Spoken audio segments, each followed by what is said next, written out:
pessoal, tudo bom? Mais um programa aqui, só podia ser de Campina. Dessa vez eu estou recebendo uma pessoa que eu tenho um carinho especial aqui. Hugo Ribeiro, da Mais Propaganda. É um português dessa geração, que é mais ou menos a minha geração. É o português mais paraibano que eu conheço, mais campinense. E é uma pessoa super competente, um profissional de qualidade demais e é um ser humano de uma simpatia muito grande. Então eu queria entender um pouquinho desse primeiro. Esse é o primeiro episódio que a gente vai fazer com alguém que não é natural de Campina, nascido aqui. Mas é uma pessoa que eu quero debater o olhar dele sobre a cidade, sobre os empreendedores daqui e o que fez ele vir para cá. Então dá as boas-vindas, viu, Hugo? Seja bem-vindo aqui. Obrigado. Queria entender assim, vamos começar essa conversa entendendo quem é Hugo, de onde Hugo veio, qual foi a cidade que você nasceu, o país que você nasceu. Certo. E conta um pouquinho da tua infância, para que as pessoas comecem a entender de onde veio, até chegar depois aqui em Campina. Muito bem. Primeiramente eu quero agradecer o convite e me sinto lisonjeado de ser o primeiro que não é de Campina. A recíproca é grande em relação à tua pessoa, da amizade que a gente tem de muito tempo, de começar praticamente juntos há muitos anos atrás. Tu lá batalhando e eu, né, no meu começo aqui, a confiança também que tu teve pela gente, por tudo. E eu sou natural de Portugal. Nasci em Guimarães. É uma cidade pequena em relação ao país, em relação a Campina Grande, por exemplo, que é uma cidade hoje com 200 e poucos mil habitantes. Meu mercado lá em Portugal, eu sempre trabalhei na parte têxtil. Eu comecei na parte de confecção. Eu era funcionário da parte de confecção. Mas antes disso, Hugo, eu quero entender só ali a tua infância, como foi, como era a rotina, teus pais, o que trabalhavam. Meus pais, eu era de uma família humilde, meus pais sempre trabalharam na parte têxtil também, eram funcionários de confecção terceirizada. Aquela infância humilde de brincadeira de rua, de você estar ali, escola pública, rua, aquela infância de você, que hoje em dia a gente não tem mais, né? Uhum. Porque hoje em dia o pessoal só Nem quer lá, videogame. Nem lá tem isso mais, tu acha? Não, menos. Diminuiu muito. Assim, ainda não diminuiu tanto, porque como a cidade da gente e o local onde a gente morava era uma cidade, mas que na verdade não era cidade, era um lugar como se fosse Campina e Lagoa Seca, ou Campina Galante, por exemplo. Eram esses lugares, a gente sabe que até aqui no Brasil eles continuam ainda a ter aquele pessoal mais de rua, pessoal que se brinca mais na rua, que ainda usa aquelas brincadeiras que a gente usava quando era mais jovem. Diferente da cidade, que o pessoal fica mais temeroso, mora em apartamento, acaba tendo mais isso. Aí já teve essa infância mais... Jogava bola na rua. Jogava bola na rua, chegar em Portugal casa... ainda não era uma potência do futebol. Nada. Conhecido só por Eusébio. Mas assim, a brincadeira da gente era essa, jogar bola na rua, andar de bicicleta, essas coisas normais do dia a dia, chegar em casa todo ralado e chegar em casa a mãe ainda reclamar, ainda apanhar de novo. Essa vida normal. E nessa época, quando falava em Brasil, tu via o Brasil na televisão, tu imaginava um dia vir parar aqui? Mas, na verdade, o Brasil, ele sempre foi uma... Como eu sempre gostei muito de futebol, então para mim o futebol do Brasil era o maravilhoso, né, vamos dizer. Então, sempre a gente gostava do Brasil. E além do futebol, as emissoras de televisão de Portugal, elas passam muito Brasil. Muito. O Brasil passa demais. Se você dá uma ideia hoje, as novelas que passam em Portugal são as novelas que passam na Globo ainda. Então você tem aquela oportunidade, você fica vendo o Rio de Janeiro na novela, você vê aquelas belezas do Brasil. Então eu sempre tive muita curiosidade em conhecer o Brasil, né? Sempre tive muita curiosidade em conhecer. Aí eu vim conhecer o Brasil mesmo em 2005. Em 2005 eu vim com uns amigos para cá, mas passear em Fortaleza, conhecer o Brasil. Foi a minha primeira vez que eu vim no Brasil.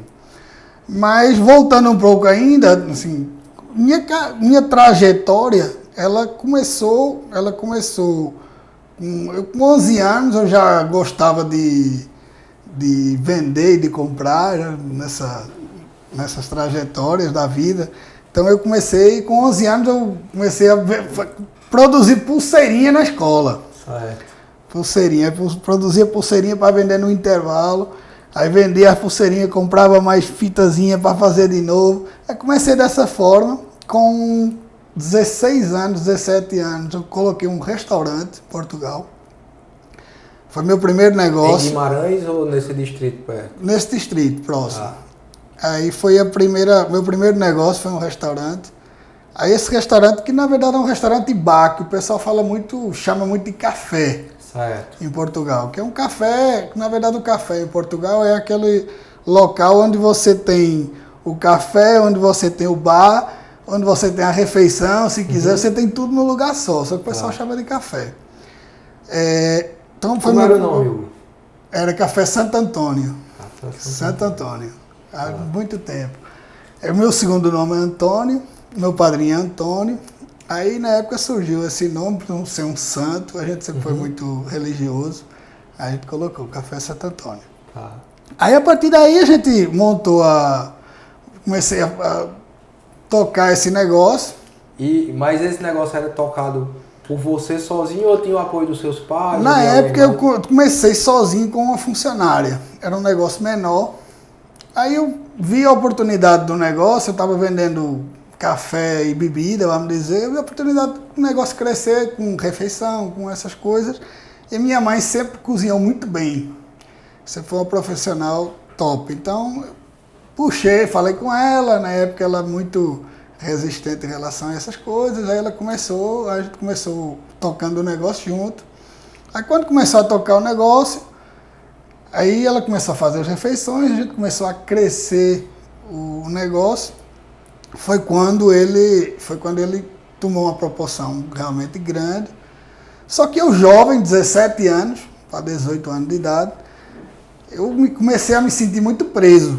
Porque o negócio era o seguinte, ela era de segunda a segunda e o horário de funcionamento era de 7 da manhã à meia-noite.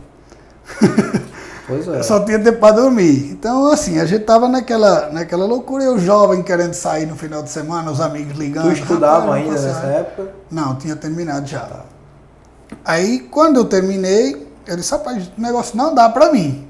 Porque eu preciso viver, eu quero sair, eu quero meus amigos saindo e eu lá trabalhando e tal. Aí eu disse, não, isso não dá para mim. Aí, quando eu comecei com esse processo, aí minha mãe e meu pai continuaram o negócio. E eu, com aquela vontade de sair, eu disse, não, eu vou sair disso aqui. Aí eu fui trabalhar com uma tia minha, que tinha uma empresa de confecção. Aí quando eu cheguei lá, fui ser motorista da empresa. Certo. Fazer transporte de mercadoria de um canto para outro. Era na mesma região lá? Na mesma região. Fazer transporte da mercadoria de um canto para outro. Aí, nesse processo desse transporte da mercadoria, aí eu fui me entrosando com o negócio. Minha tia passou a vida toda dela, de infância até hoje, com confecção. Eu fui me entrosando com o negócio, fui gostando do negócio e fui assumindo a função de gerência do negócio. Aí foi quando a gente começou a trabalhar junto, aí procurando novos negócios e a empresa foi crescendo e eu fiquei como gerente da empresa.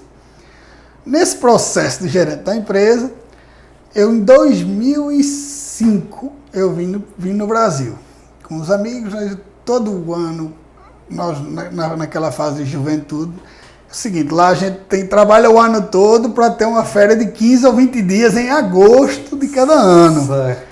Então, nesse agosto desse ano, a gente vai decidir, não, vamos para férias aonde? Não, hoje vamos para Algarve, vamos na Espanha, vamos passar aquela semana de férias. Aí surgiu a ideia de vir para o Brasil. Aí surgiu várias ideias, vamos para o Brasil, vamos para onde? Porto Seguro, Fortaleza e tal. Aí acabou caindo em Fortaleza. Aí fomos para Fortaleza, passamos uma semana. Aí eu conheci Fortaleza, foi bem naquela época que tinha acontecido aquela tragédia com os portugueses. Não sei se lembra daquela história que teve uns portugueses que foram enterrados praticamente vivos na Praia do Futuro. Foi, não lembro. Aí a gente tinha acabado de comprar, morrendo de medo. Os turistas que chegaram. Os turistas chegaram. Eu não lembro bem. Aí quando chegaram no Brasil, aí teve algum problema aí lá em Fortaleza. Aí sei que a polícia na época descobriu eles dentro de uma casa na Praia do Futuro, enterrados vivos. Meu Deus. Ele disse, meu Deus, eu não vou mais não. O cara via só... Você fica só vendo aquela coisa boa na televisão, de repente você vai para um lugar onde está só... Ele disse, rapaz, eu não vou mais não. Aí começou, aí acaba que a gente veio, foi maravilhoso, a gente curtiu, conheceu Fortaleza. Só viu o lado bom. Top, só viu o lado bom. Embora, claro, você chega... Tem um impacto. Você tem um certo impacto no início com o Brasil, porque assim, você vê uma mistura entre o rico e o pobre. Uhum. Você vê uma disparidade muito grande.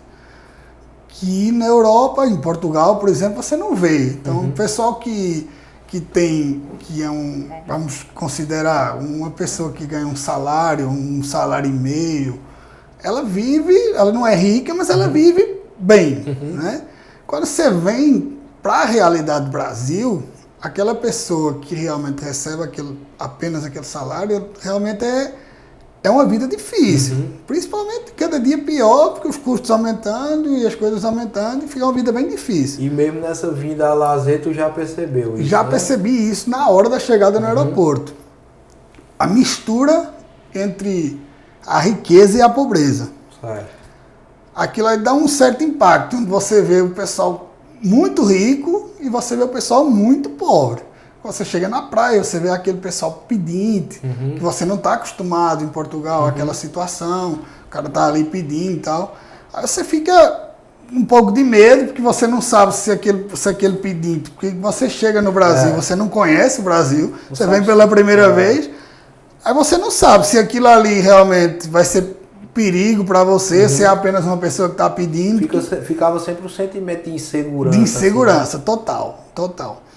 Então, assim, o que você percebe nesse primeiro momento, que eu passei 7 dias, é que é um país com muita riqueza e muita pobreza. Aí você consegue ver ali que, pô, beleza, você está num lugar... E do povo, logo nesses 7 dias, tu lembra qual foi a sensação que tu teve do povo? Não, o Brasil, ele é extremamente receptivo. Tu sentiu isso dessa demais, vez? caloroso. Só que o que é que acontece? Você que vem, como eu, a primeira vez em 2005, eu tinha 19 anos, você chega naquela situação que você olha assim e você não sabe. Você fica com medo se aquela receptividade, ela é realmente uma receptividade calorosa, ou são interesses? Ou são um interesse de uma situação que pode acontecer com você. Aí você fica, toda hora você fica temeroso. Você não sabe se avança, se não avança, se você às vezes dá conversa naquele momento, se não dá. Então você fica toda hora assim, inseguro. Logicamente que isso aí, lógico, a primeira vez, para mim, eu nunca tinha saído da Europa. Eu também não tinha conhecido ainda nenhum país de fora da Europa. Então você vê aquela disparidade, mas que você sabe que em alguns momentos ali, logicamente, você está sendo bem atendido. Você está num restaurante, você sabe que o garçom está sendo simpático, está sendo gente boa. Você está num hotel onde a receptividade é boa. Então ali você se sente mais seguro. Você está num hotel, você está num restaurante e tal. Quando você se sente mais inseguro, numa praia, às vezes durante o dia, que chega um ambulante daquele tentando vender alguma coisa, você fica, eita, pô, será que vai acontecer alguma coisa e tal? Aí você fica naquela insegurança. Mas, de um modo geral, maravilhoso. Nessa vinda, eu gostei do Brasil, mas eu não me via vindo morar no Brasil, até porque eu nunca me imaginei saindo de Portugal, certo? Aí voltei para Portugal num certo momento em Portugal, eu vim em 2005, em agosto de 2005, em outubro de 2005, eu conheci minha esposa lá. Foi mesmo? Foi. Eu não sabia, não. Eu achei que já tinha sido aqui quando vocês vieram aqui. Foi. Ela foi visitar uma ex-sócia dela da Mais Propaganda. Que pra quem não conhece, a esposa de Hugo é muito conhecida aqui em Campina, que é Edjane, da Mais Propaganda, trabalha na área de publicidade e propaganda há muitos anos, né? Então ela é super conhecida. Vai lá, conheci ela lá. Aí nesse processo eu conheci ela lá, em outubro de 2005. Ela foi visitar uma sócia, aí essa que era uma ex-sócia da Mais Propaganda, que começou com 4 sócios, um deles era ela, Carol. Que Carol hoje é madrinha do meu filho também, pela situação de como começou. De como aconteceu, a gente decidiu que ela fosse madrinha dele. Aí ela foi visitar. Nesse processo, Carol conhecia um amigo meu de Guimarães, a história é meio longa. Conheci um amigo meu lá em Guimarães, na cidade, e nesse processo ela disse, Edjane, vamos conhecer Guimarães, conhecer o norte de Portugal, que ela tinha ido para Lisboa. Vamos conhecer o norte de Portugal, com o Juliano e tal, que ele é gente boa, vai receber a gente lá, tal, beleza. Aí foram, né? Nesse processo, Juliano, a gente tinha um racha de futebol que a gente jogava no sábado. Aí nesse racha de futebol, as meninas foram, Edjane e Carol. Aí eu conheci a Edjane e Carol lá nesse jogo. Aí nesse processo aí, esse amigo meu, Juliano, chegou e disse, rapaz, vai conhecer, vamos dar uma saída hoje de noite? Eu disse, bora. Aí fomos sair, na época fomos jantar, fomos para o cinema, depois fomos para uma boate de noite, eu, ele e elas, Carol e Edjane, e tudo normal, brincando, tudo normal. Momentos maravilhosos, a gente saiu da boate, nada aconteceu, tudo normal, amizade, brincadeira e tal, deixamos as meninas no hotel, e daí eu não tive mais contato. Uma saída normal, como outra qualquer. Aí nesse processo, em dezembro desse mesmo ano, depois de 3 meses, aí eu tava lá, a gente tava naquela época de MSN. Aí esse amigo meu disse, Hugo, quem perguntou por ti foi Jane, que ele chamava Edjane de Jane. Certo. Disse, beleza. Aí fui lá, eu nem usava muito isso. Aí fui lá e comecei a conversar com ela. Sei que nesse processo de conversa, em fevereiro do outro ano, 3 meses depois, eu pedi ela em namoro. E a gente começou... Pelo MSN. E a gente começou num processo de decisões, né? Tá, beleza, a gente vai namorar, e aí? Como é que vai fazer? Porque tu tá do outro lado do oceano, né? Aí começou, beleza, aí vou para o Brasil, vem para Portugal. Vou para o Brasil, vem para Portugal. Ficou aquela indecisão do que a gente ia fazer. Aí chegou um certo momento, isso acho que em maio, aí eu disse, Jane, eu acho que eu vou. É melhor, porque é o seguinte, tu tem tua empresa, tem uma história, tá, já tem algum tempo no mercado, e eu sou um funcionário, mesmo eu estando bem aqui na empresa, que eu estou ganhando bem, estou bem, mas eu sou funcionário. Então, a gente posso começar por aí. Se vai dar certo aí ou não sei. Pode ser que a gente venha para cá. Vamos tentar. Aí foi nesse processo. Aí a gente decidiu que eu vinha em agosto. E em casa, para dizer a teus pais? Como foi? Foi loucura isso.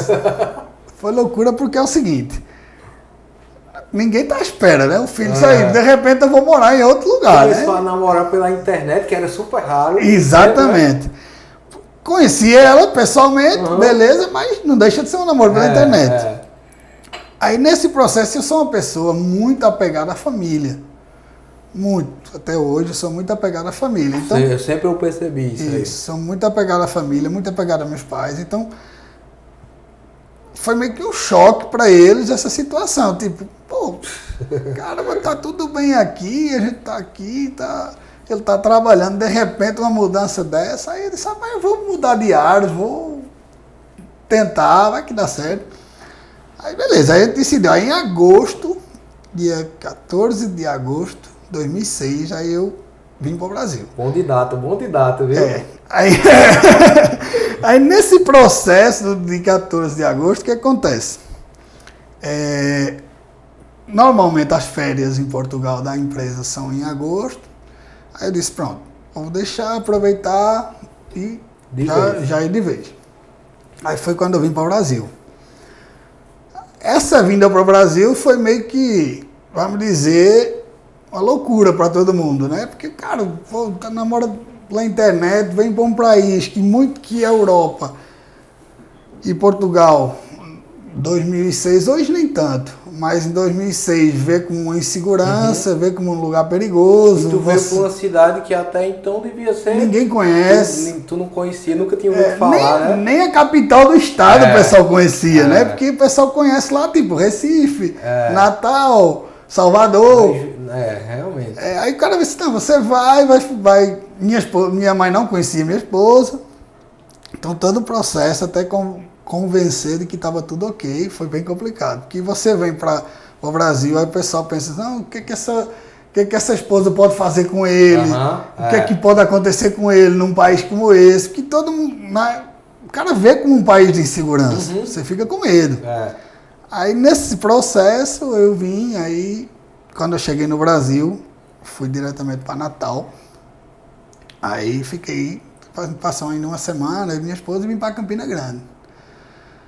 Campina Grande foi um avanço da história, né?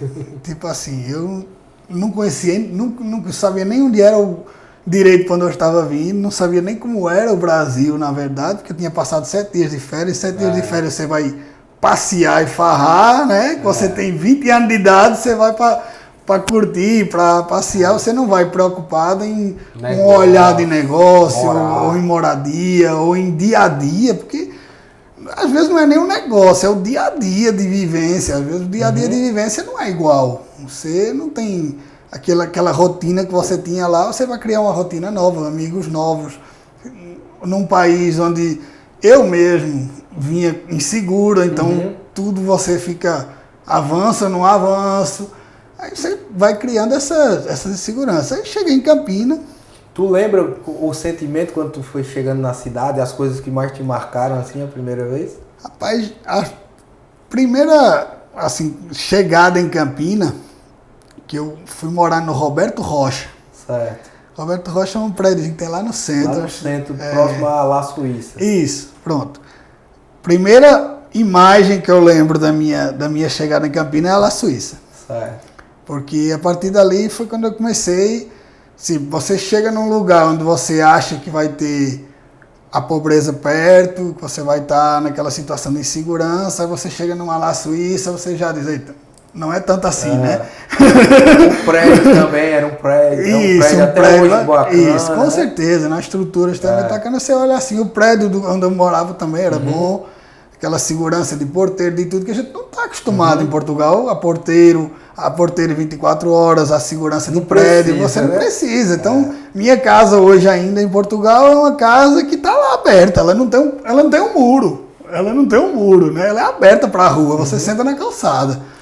Então, você chega com aquilo ali, daquela segurança toda para você chegar e diz, alguma coisa isso aqui está fazendo, né? Isso vai dar segurança, vai dar alguma coisa, né? Aí você fica nervoso, né? Nos primeiros momentos, você vai criar uma rotina nova, uma vida nova. Só que tudo para mim foi muito fácil. Primeiro que Campina é uma cidade extremamente acolhedora. E segundo, que para mim tudo foi muito fácil porque eu era muito jovem. Né? Então, eu ainda sou, mas... cabeça muito aberta. Eu cheguei com a cabeça muito aberta, com vontade de viver outros ares, de vontade de ver coisa nova. Então, conhecer novas pessoas, de se estabelecer, né? Então você vai associando, vai vendo realmente que não é do jeito que você está vendo lá na televisão, que as coisas não são daquele jeito, que você consegue ter uma moradia digna, que você consegue viver num Brasil com certa segurança, sabendo o que você pode, logicamente que se você for comparar a Portugal, você vai dizer que vai ser ruim, porque você vai dizer, não, eu de 11 horas da noite eu vou correr na praça, eu vou correr na rua. Aqui você vai ter que ter um pouco mais de segurança, mas nada demais assim Que também. mude tanto a vida, assim, a rotina, né? Isso. E não é tanto como as pessoas pensam que vai dar essa insegurança, esse medo, essa situação. Com esse processo, dessa vinda para cá, foi quando eu consegui, depois de 1 ano, 2 anos, trazer minha mãe e minha família toda para aqui no Brasil, para que realmente eles vissem que aqui é uma vida normal, igual a outra qualquer. Não é uma vida de insegurança, que você tem aquele medo, né? Então foi a partir daí que eu toquei. E aí quando chegou, a Edjane já tinha a agência de propaganda, e aí você veio trabalhar, não se encaixou lá de imediato para trabalhar, teve outras atividades antes. Isso, quando eu cheguei em Campina Grande, eu tinha um amigo que até hoje é muito amigo da gente, que eu conversava na internet, que minha esposa me apresentou pela internet, que era Aladim fotógrafo. Eu lembro dele. É um ótimo profissional, fotógrafo fantástico. E ele trabalhava numa empresa têxtil, que era o ramo que eu trabalhava em Portugal, que era na Valetinho, de Zé Carlos Germana. Pessoal da primeira categoria, extremamente coração fantástico, pessoa fantástica. Fábrica de confecções infantis, né? Isso. Aí quando eu cheguei, Aladim trabalhava lá na Valetinho, fazendo essa parte de merchan das lojas e todo o trabalho de marketing da Valetinho. E me apresentou, porque o meu ramo não era marketing, eu não sabia nem para onde ia isso, né? Eu não sabia nem para onde vai. Até hoje eu não sei. Então assim, nesse processo eu fui para Valetinho para trabalhar na parte produtiva da fábrica, que era o que eu entendia. A noção que você tinha lá da sua tia, né? Isso. Porque lá na minha tia, nessa parte de gerência, a gente trabalhava para a Zara, para a Reebok. Então eu tinha um know-how de produção bacana. Aí eu disse, não, eu vou tentar trabalhar aqui no mesmo ramo, que é o que eu sei fazer. Então eu não sabia da questão da Mais Propaganda, de como era, de como não era. Até porque a Mais Propaganda tinha um sócio, que era Fábio Adriano. Aí nesse processo da Valetinha, eu fui trabalhar para lá. Aí quando eu fiz o acerto de trabalhar lá, eu trabalhava lá só de manhã. Aí de tarde eu ficava um pouco ocioso, em casa e tal. E a Mais Propaganda, assim, já precisando de apoio. Estava iniciando a agência? Não, né? eles tinham 8 anos no mercado. Começou com 4 sócios. Uma delas é Carol, que mora em Portugal. Que era Carol, Clécio, Fábio Adriano e Edjane. Que eles começaram tipo, um trabalha num canto, outro trabalha no outro, vamos montar isso aqui, cada um bota um pouquinho, vamos comprar um computador, vamos fazer aqui. Aquela empresa que começa bem devagar, bem amadora, mas que vai... Aí, assim, nesse processo, se desvinculou 2 sócios, né? Carol foi morar em Portugal, está lá até hoje. E Clécio, que é um ótimo profissional, trabalhava no marketing do Mascate, depois que saiu. Foi trabalhar no marketing do Mascate com o Sr. Ronaldo. E hoje está em São Paulo ainda também. Fábio Adriano também, professor. Estava na época que eu cheguei, era professor na CESRE, foi professor da Facisa, não sei se é ainda. Era professor da FIP de Patos também. Então tinha uma equipe de profissionais muito boa. Muito boa. Sendo que na parte administrativa, quem fazia era Clécio. E quando Clécio saiu, ficou tipo um vácuo, vamos dizer assim. Porque Fábio Adriano era um ótimo criativo e Edjane era um ótimo atendimento. Certo. Mas ficou esse vácuo. Aí dentro desse vácuo eu fui me incluindo. Lógico que você está em casa, o que você pode ajudar a sua esposa, você vai ajudar. E a parte que eu entendi... com o tempo um pouco ocioso. Isso. E a parte que eu entendia era essa, a parte administrativa. Então, nesse processo, nessa parte administrativa, eu peguei e comecei a ajudar ela. comecei a ir para lá de tarde, trabalhava de manhã na Valentim, comecei a ir para lá de tarde e tal. Nesse meio termo de 3 meses, 4 meses depois de eu estar aqui, Fábio Adriano, ele começou a enveredar realmente pela questão de professor, que era uma coisa que ele gostava de verdade. A publicidade, na verdade, também não era essas coisas todas, não dava para você se sustentar do jeito que precisava, e ele tinha isso como uma alternativa que se tornou um full-time. Aí nesse processo de se tornar um full-time, a gente comprou a parte dele e fiquei eu de sócio com a Edjane. Certo. Aí quando eu fiquei de sócio com a Edjane, a gente começou a tocar só, né? Aquela loucura de empresa inicial. Aí você já precisou sair da Valentim, da Valentim. Aí foi quando eu realmente disse, não, agora eu tenho que me dedicar aqui ao meu negócio. Aí foi quando a gente começou realmente entrar de cabeça ali, agora o que der é aqui. Se não der, vai ter que fazer outra coisa, mas vamos se focar primeiro aqui. Aí a gente acordava de manhã, chegando na empresa de 7 horas da manhã, saindo de 9 horas, 10 horas da noite, virando noite muitas vezes. Para você, negócio inicial é assim mesmo, né? É o seu negócio. Você vai ali, você vai dar quem vai dar o ritmo ao seu negócio, normalmente é você.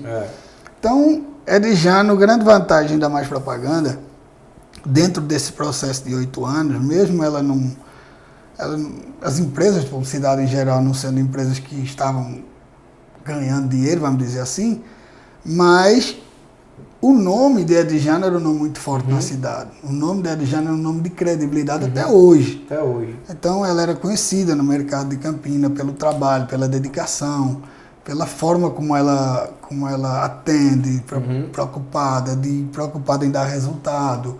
Então, quando eu cheguei na empresa para administrar, foi aí que eu me apeguei. Eu disse, não, a empresa não está maravilhosa, mas ela tem um nome forte.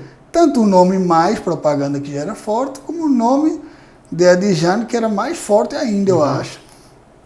Nesse processo, eu comecei a trabalhar e comecei a fazer o trabalho de administrativo e prospectando. Certo.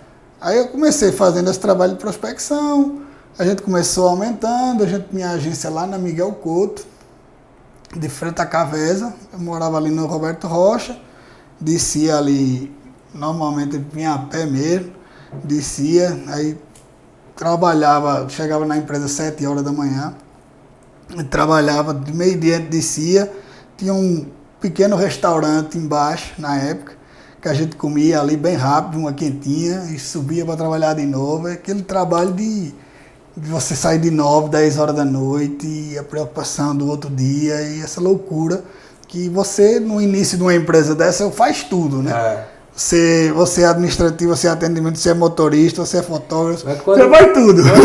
Quando olha lá para trás, esses dias ficam muito marcados, né? A gente que tem negócio, que é como se tivesse sido aquele ali o combustível que era necessário para você estar hoje onde está, né?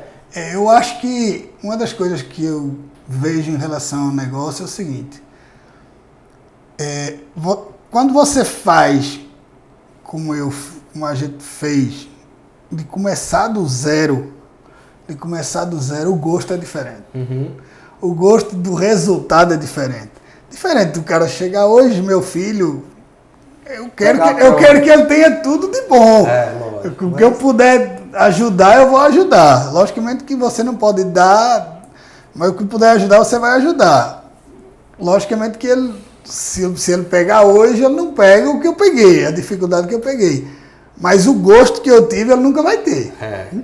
Fazer acontecer do nada. Exatamente. Né? Fazer acontecer do nada, de você botar ali, a estrutura mesmo, que é do tijolo, ali, sabe?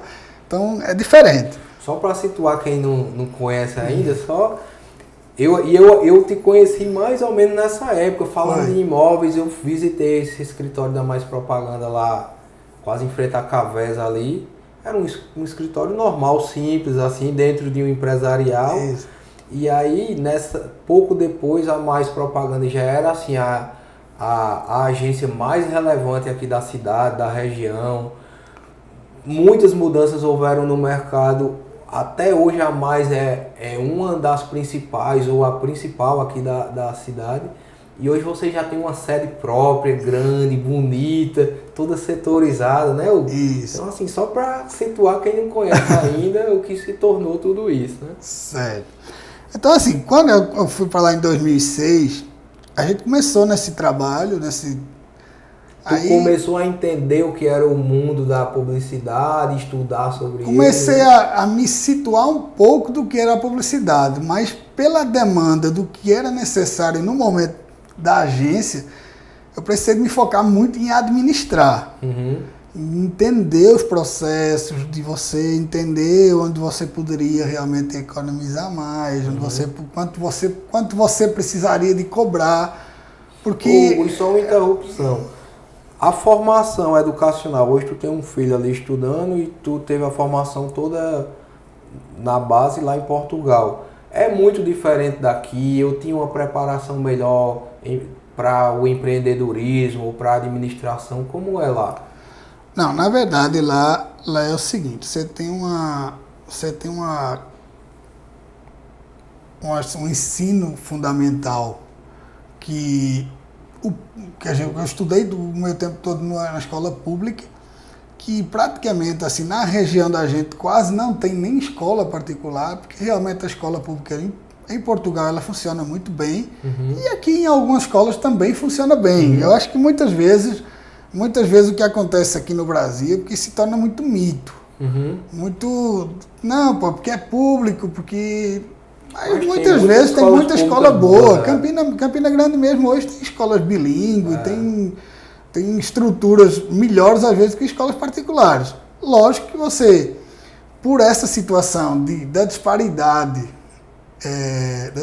social, acaba que colocando só quem tem a condição na privada. Exatamente, né? Você acaba indo para aí. Mas toda a escola fundamental da gente, até a 6ª série, é um padrão normal como no Brasil. Daqui. A partir da 7ª série, você tem uma escolha. Aí você começa a escolher para onde você quer ir.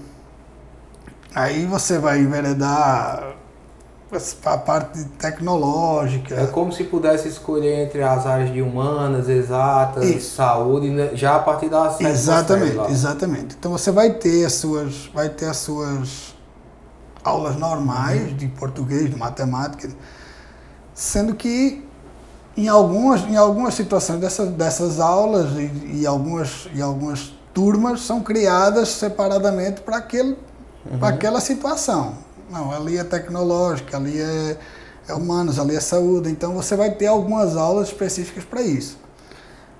Nada que você diga assim, pô, foi dali que você tirou tudo. Não. Mas eu acho bom porque assim você começa a trabalhar aquilo que realmente você gosta. Porque eu não me veria fazendo outra coisa que não fosse comércio do dia a dia, negócio do dia a dia. Eu não me veria sendo um médico, né? Cada um tem seu dom. Eu não me veria sendo médico. Então isso é bacana porque você vai se direcionando para aquilo que realmente você... E nessa época você se direcionou para essa área? Para isso. Eu sempre gostei muito dessa parte de tecnologia. Aí eu comecei a enveredar um pouco por isso. Só que eu comecei muito novo, começando a comprar e a vender, a fazer negócio. Então minha vida foi essa. Sempre foi comprar, vender, fazer negócio. Então a partir daí eu comecei... Eu com 11 anos eu vendia pulseira, com 15 anos de idade, 14, 15 anos de idade, eu gravava CD de música para vender. Então eu sempre gostei desse 16, mundo. 17, o restaurante. Sempre gostei do negócio, mão na massa. E aí quando tu abraçou mesmo a agência, ficou na área administrativa, começou o negócio a rodar e a agência se tornou a mais relevante aqui da região. Graças a Deus. Graças a Deus. E até hoje perdura como uma das, né? E aí, Hugo, a partir dali também tu começou, por ser muito dinâmico em negócio, começou a investir em outros negócios também, né? A gente tava conversando. Foi. Tu entrou em área de distribuição de De gesso, foi isso? De gesso, de gesso. Como foi que começou esse negócio de gesso e ele existe até hoje? Isso. Na Mais Propaganda, a gente começou tendo um crescimento muito rápido, vamos dizer assim, de 2006 até 2010. Nesse crescimento, nessa rapidez que o mercado deu, a gente montou aquela estrutura que a gente tem até hoje ali no Catolé. Aí a gente sempre procurou, na Mais Propaganda, se profissionalizar ao máximo. De você realmente entender corretamente cada departamento, as pessoas que você precisava de ter ali em cada lugar. Então a gente procurou agências de São Paulo, agências na época de Recife também. Aí foi conhecendo o mercado para realmente você profissionalizar e deixar... Trazer o que tinha de melhor nesses grandes centros para adequar a realidade. Exatamente. Daqui. Aí quando eu fiz essa estrutura, a gente tinha, na média hoje, já tem hoje 22 funcionários, mas tinha mais ou menos essa média também em 2010. E a gente foi colocando cada departamento, fazendo a estrutura, a gente fez aquela estrutura do zero, construiu ela toda do zero, com esses departamentos, tudo correto ali. Com esse meio termo, é de Jane, minha esposa ela é de Araripina. Pernambuco. Isso. Aí algumas vezes indo visitar meus sogros, tal, família. Aí meu sogro teve um dia, meu sogro tem uma bodegazinha lá, que ele é muito conhecido na região. Aí ele teve um dia lá, a gente conversando e tal, ele disse, rapaz, tu que gosta de negócio, por que tu não vende gesso? Aí ele disse, eu vendo qualquer coisa. Dando dinheiro, eu estou vendendo qualquer coisa. Aí foi quando ele foi me mostrar, vamos conhecer ali uma fábrica de gesso, tal. Aí fui conhecer o gesso, tal, não sabia nem para que servia, é um polo gesseiro. A região é um polo gesseiro. A região toda do Araripe é um polo gesseiro. É o único lugar do Brasil onde tem mina de gipsita para produção de gesso. Aí fui conhecer e tal. Nesse meio termo eu conhecia Pacheco. Pacheco era um maior gesseiro da região, que teve a oportunidade de conhecer também. O maior gesseiro da região. Aí, e Diego, filho dele também. Diego também. Aí beleza, quando eu conheci ele, eu disse, eu vou tentar. Aí eu saí de Araripina com aquilo na cabeça. Vou vender esse negócio. Aí quando eu cheguei em Campina, eu procurei Dr. Rolim. Dr. Rolim sempre foi das maiores referências de Campina Grande, né? Aí eu disse, eu tenho que ir logo no principal, né? Porque se der certo aqui, já deu certo, né? No volume de negócio que ele tinha... Ele estava com um volume gigantesco. Gigantesco, né? De obras, muita obra mesmo. Então, se der certo aqui, já dá certo geral. Aí eu fui conhecer o Dr. Rolim, muito receptivo, me lembro demais. Bom de negócio, demais. Me lembro desde a primeira vez que eu fui lá na sala dele. Ele disse, eu vou lhe ajudar no que eu puder. Sendo que essa parte aí, quem aprova ou reprova seu material é um terceirizado meu, que é quem faz todas as minhas obras. Vou chamar ele aqui agora. Aí ele chamou Pacheco. Pacheco virou um amigo de muito tempo. Aí ele chegou lá, eles... Se tiver, eu me lembro da palavra de Pacheco, se tiver preço e for bom, eu compro hoje. Mas tá certo. Aí você não sabia nem como é que fazia gesso, para onde é que seria gesso, qual era as peças, porque o que o gesso fazia, ele sabia nada. Só sabia que em Araripe. Só sabia que lá tinha e que eu podia trazer. Aí nesse processo ele disse, não, traga uns sacos de gesso para a gente testar, dando certo, a gente começar a comprar. Beleza, comecei a trazer, deu certo. Nesse processo fiz uma parceria muito boa com o Pacheco. Aí ele nas obras, naquele ritmo, naquela loucura com o Dr. Rolim, ele tinha um monte de funcionário, um monte de gesseiro com o Dr. Rolim, porque o Dr. Rolim... Para quem não acompanhou o podcast inicial, o Dr. Rolim é o dono da Cipresa Empreendimentos, Isso. Teve aqui também, né? Eu vi o podcast dele. Aí vamos lá. Nesse processo, ele começou a me comprar esse gesso. E a partir daí, lógico, você tem um cliente que já tem uma demanda muito grande, onde você consegue dar dar uma guinada no negócio rápido, o resto você vai. Aí comecei, como eu já tinha alguns contatos dentro da cidade, já conhecia alguns construtores, eu comecei a vender para um, vender para outro. Aí conhecia Renato Rocha, que até hoje me compra material. Então, comecei a vender para o mercado de Campina. Uhum. E o mercado de Campina aceitou que uma das grandes vantagens que eu acho, que eu vejo em Campina Grande, o mercado de Campina, ele absorve o empresário de Campina. Uhum. Ele dá a oportunidade ao empresário de Campina. Eu acho isso muito bacana aqui, que você não vê isso em todo lugar. E olhando por essa ótica, não é como se fosse um bairrismo com os demais. É como se fosse assim, dando a oportunidade para o mercado daqui acontecer aqui mesmo, né? Isso sustentabilidade. Ele não vai, o empresário ele visa realmente negócio. Então ele não vai deixar de comprar mais barato a outro para comprar a um de Campina. Mas eu tenho certeza que o empresário de Campina, se for comprar qualidade e preço igual, ele compra o de Campina. Uhum. Ele compra o de Campina. Isso é uma das grandes vantagens que eu vejo dentro do mercado.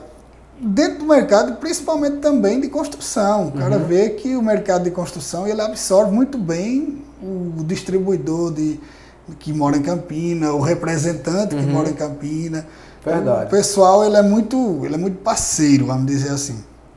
Então não foi muito difícil para mim eu conseguir trabalhar o mercado de gesso em Campina, porque na época, tipo assim, eu era o único de Campina, o único distribuidor de Campina. O pessoal tinha aquela coisa de comprar diretamente de lá, às vezes um representante de uma empresa que vinha para apresentar o produto, mas não era daqui. Certo. Então fui bem absorvido. Aí nesse mercado, foi bem absorvido, a gente começou a crescer, eu comecei a enveredar para outro lugar, né? Não, tá ótimo, então deu certo aqui, vamos para João Pessoa, vamos para Recife. Hoje tu atende em várias cidades. Todo o Brasil. Que bom. Todo o Brasil. Nesse processo de distribuição de gesso, todo o Brasil. Todo o gás. Graças a Deus. E recente a construção civil deu uma boa alavancada, então deve ter sido bom nos últimos 2 anos, mais ou menos. Deu. Ela deu uma recuada grande naquele primeiro ano de pandemia, mas depois desse primeiro ano, na verdade, ele deu uma aquecida tão grande que não estava dando nem para atender. Nem para atender. A gente teve esse auxílio do governo federal, que ele deu uma aquecida muito grande no mercado, porque além do construtor que faz as grandes obras e que edifica, o mercado pequeno de material de construção, de tudo, aqueceu muito. Ele aqueceu muito porque esses R$600 realmente movimentou muito o país. E eu lembro também, assim, recente, quando deu uma queda grande nesse mercado imobiliário, a gente ficou com muito produto em estoque e produto meio antigo, desatualizado, e quando o retorno veio, que foi muito rápido, aí logo o mercado consumiu todo o estoque que tinha e aí as obras tiveram que ser muito mais rápidas e o mercado avançou demais. Então teve muita obra aí recente, né? E a gente assim, Campina Grande tem que agradecer muito, porque os empresários de Campina são ousados. A gente tem aí experiência aqui mesmo da sala onde a gente está, de um empresário que tem a coragem de fazer um prédio igual a esse Aerão Marinho. Esse empreendimento, né? Tem como esse, uma construtora como a construtora Rocha, que faz um empreendimento de 5.000 casas com o Aloysio Campos, entendeu? Uma cidade, né? A Cipresa que faz 4 ou 5 Dona Lindu de uma vez. Então você vê realmente empresários ousados, muito ousados. E assim, empresários que não deixam a desejar a nenhum que vem de fora. Então, você tiver a oportunidade de ver, o cara chega em João Pessoa, chega em cidades, por exemplo, como Caruaru, que se compara muito com Campina Grande. A cidade de Caruaru é uma cidade, assim, do mesmo porte, vamos dizer, de Campina, mas que eu acho Campina muito mais avançada. Muito mais avançada de empresários ousados, de prédios, de estruturas, do que Caruaru. E o que é que acontece? A gente vê que os grandes avanços que tem em outras cidades, como Caruaru e outras cidades por aí afora, muitas vezes é de empresários que vêm de fora edificar nessas cidades. Aqui em Campina não, aqui são pessoas de Campina que realmente têm essa coragem de edificar, de fazer essas grandes estruturas e de... E a gente vê, inclusive, como se fosse um amor ou um apego à cidade, que eles crescem muito aqui, ganham dinheiro, mas eles não saem e vão embora, né? Não tem nem interesse. Pouquíssimos vão e empreendem em outros lugares, muitos até em João Pessoa, mas eles mantêm a base aqui, muitas vezes moram aqui, né? Exatamente. Você vê, por exemplo, acho que um dos maiores empresários que a Paraíba tem é Ronaldo. Ronaldo Marinho, Andrade Marinho do Grupo Aliança. Exatamente. Ronaldo tinha uma grande empresa como o Aeromascate, que depois deixou, foi morar na capital, mas continua em Campina. Continua em Campina, edificando junto com umas estruturas e estruturas enormes, né? Então, se realmente a pessoa não tivesse esse apego a Campina, o que ele estava fazendo aqui, ele podia fazer em João Pessoa, que ele vendia da mesma forma. Certeza. Vendia da mesma forma. mesmo... Talvez até mais rápido, que talvez tivesse gente mais investidor, mais caro. Caro, exatamente. Né? O próprio, aqui no Aeron Marinho, a própria quantidade de apartamentos aqui nas torres residenciais, são 2 torres que juntas elas dão 120 apartamentos cada torre, né? Eles em algum momento tava uma dificuldade de mercado em geral e ele honrou e entregou para que o complexo ficasse conforme foi planejado, né? Exatamente. Mesmo que naquele momento não tivesse tido as vendas assim aceleradas como eles imaginavam, mas eles honraram, fizeram, eles podiam ter pego esse dinheiro e investido lá em João Pessoa em Natal, que eles constroem também. A gente vê assim que outra grande vantagem de Campina é além da solidez financeira dessas empresas, de honrar e de terminar de toda forma, a gente vê assim o cuidado dessas empresas em não falhar com o cliente. Né? Que muitas vezes não dá, né? Vamos reduzir aqui, vamos diminuir aqui a velocidade da obra, vamos trabalhar no ritmo do que está entrando, né? Mas o pessoal realmente, eles, não, o prazo é esse, eu vou entregar nesse prazo. E a qualidade de tudo entrega aqui, né? Fantástico. Acho que o pessoal daqui, não sei se tu tem essa percepção ou teve, o pessoal daqui é exigente, né? O pessoal de bom gosto, assim, então exige muito Exatamente. E aí tudo que é feito vai nesse padrão também, né? O presidente de Campina costuma dizer que é exigindo muito e pagando pouco. Gera uma concorrência acirradíssima, né? Grande. Em todos os segmentos. Aí você vê assim que essa concorrência ela é boa, né? Ela é boa para quem está comprando, mas de toda forma as construtoras, acho que de um modo geral em Campina, eu conheço muitas, porque realmente a gente atende elas nessa parte de gesso, elas normalmente, todas elas entregam mais do que aquilo que elas prometem. Mais do que aquilo que elas prometem. A gente vê obras aí de promessas normais, vamos dizer, de obra que no final o cara chega lá e muda uma porta que era de 100 para uma de 300, muda uma fechadura que era uma fechadura de R$50 para uma fechadura eletrônica, que hoje em dia todo mundo usa. Concordo. Então a gente vê que realmente os construtores, eles têm esse padrão construtivo é muito bom, muito bom. E o pessoal tem o prazer de fazer isso, de entregar. Ele não visa apenas o financeiro, né? Você vê que realmente a coisa flui bem. Aí depois eu soube que você entrou no ramo de cimento também. Foi mais em paralelo com esse de gesso? Como foi? Esse ramo de cimento foi paralelo a esse ramo de cimento. Eu entrei no ramo de transportadora. O que acontece? Como e por que tu entrou nesse transportador? Vou te contar agora. A minha novidade.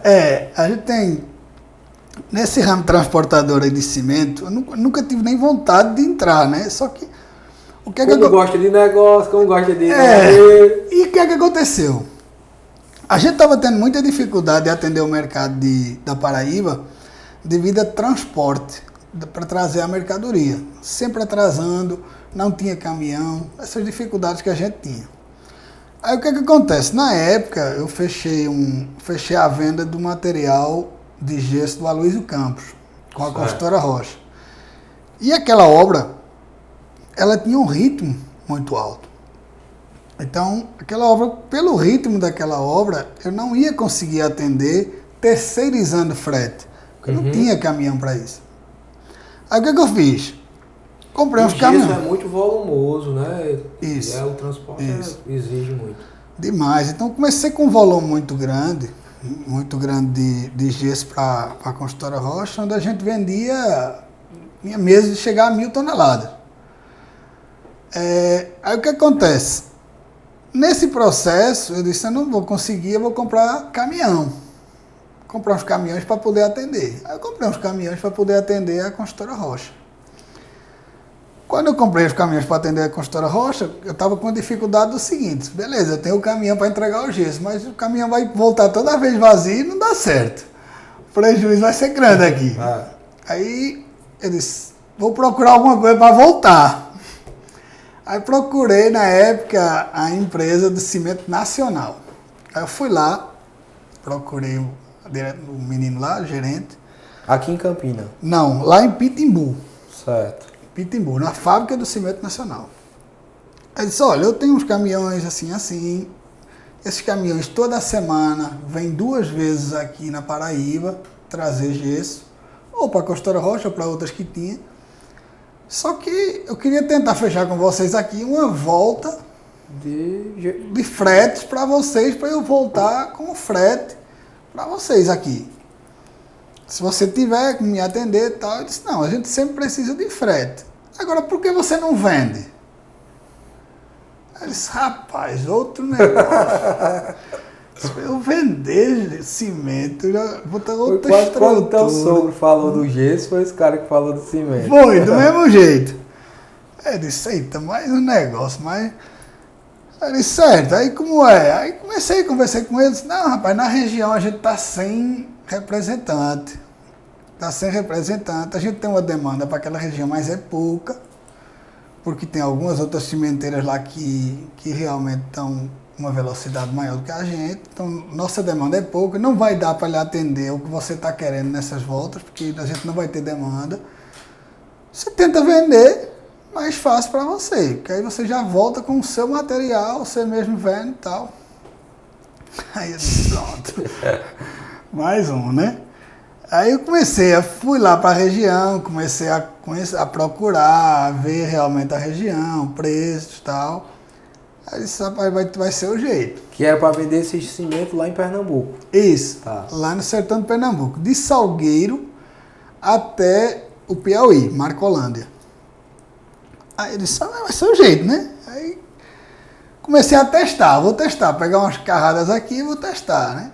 Aí o cimento é um produto... Precisou comprar no início ou eles liberaram uma quantidade para liberaram crédito lá. Crédito de cimento é praticamente à vista. Você não tem crédito em cimento. O cimento você tira uma carrada para pagar com 8 dias, 10 dias.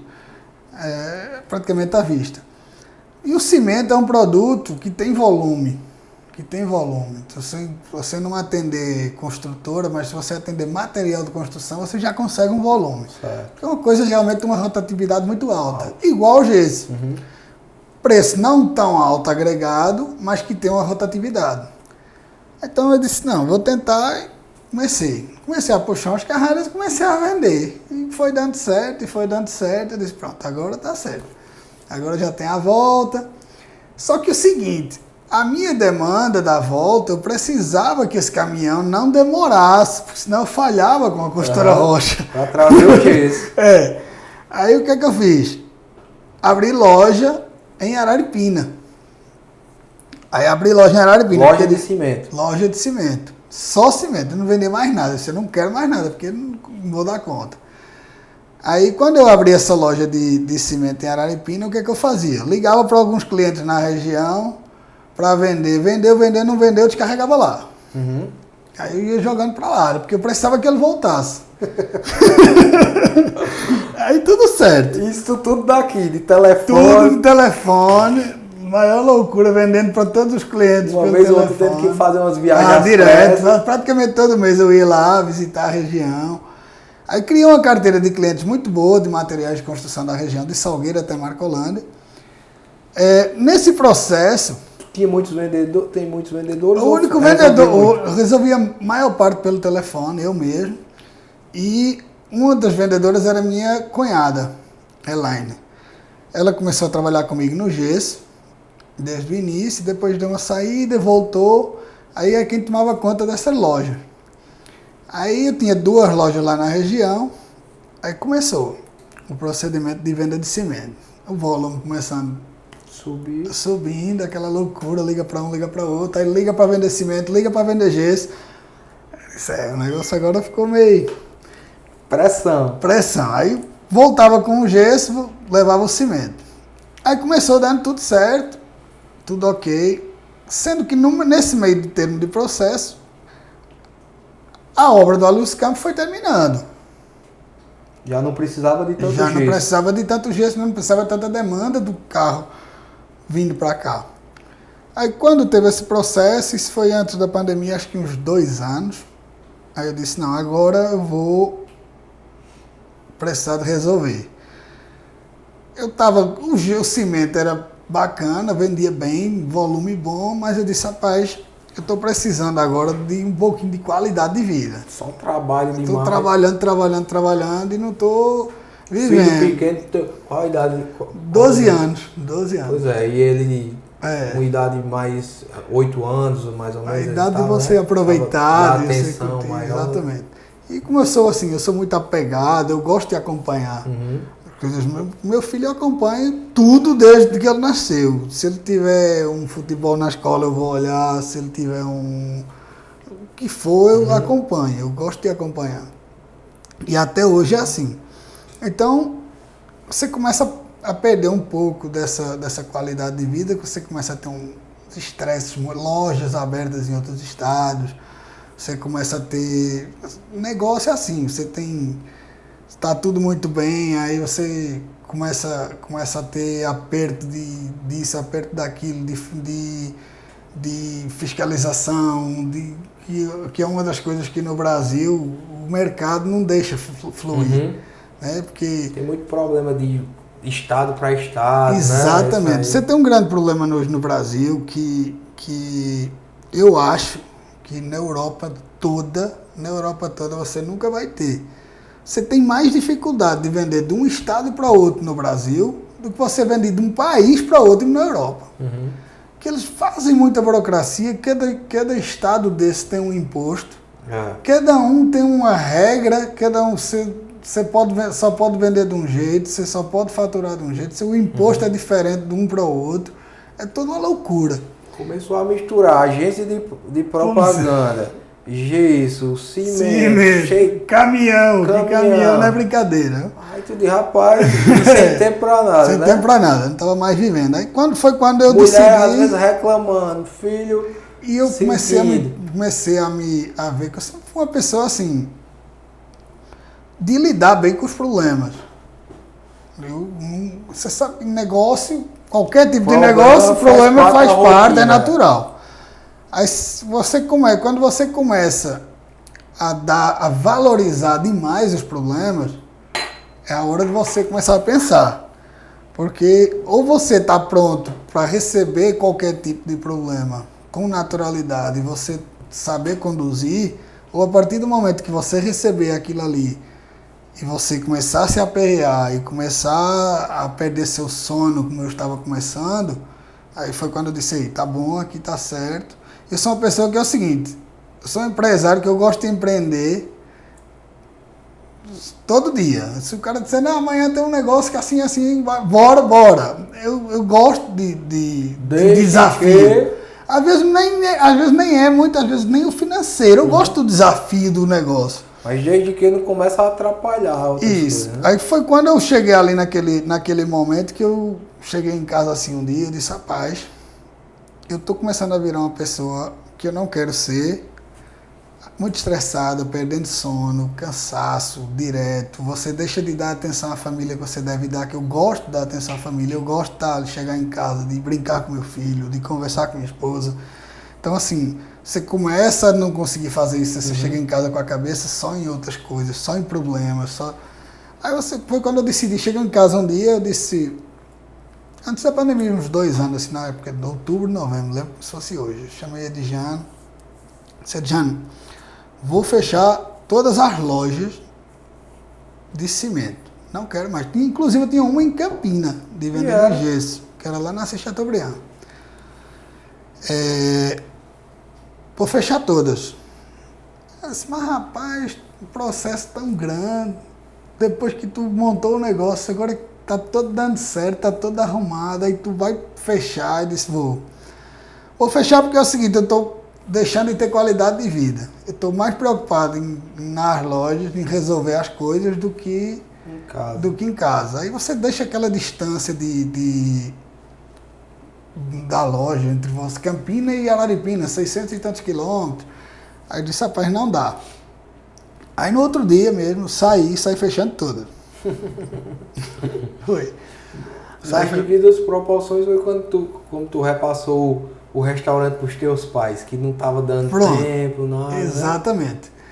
Assim, eu sou a pessoa seguinte, que eu digo a diferença entre a minha esposa é a seguinte, ela é muito apegada, por exemplo, a Mais Propaganda é a vida dela. Ela tem 25 anos no mercado na Mais Propaganda. Ela, desses 25 anos, ela já nunca trabalhou por dinheiro.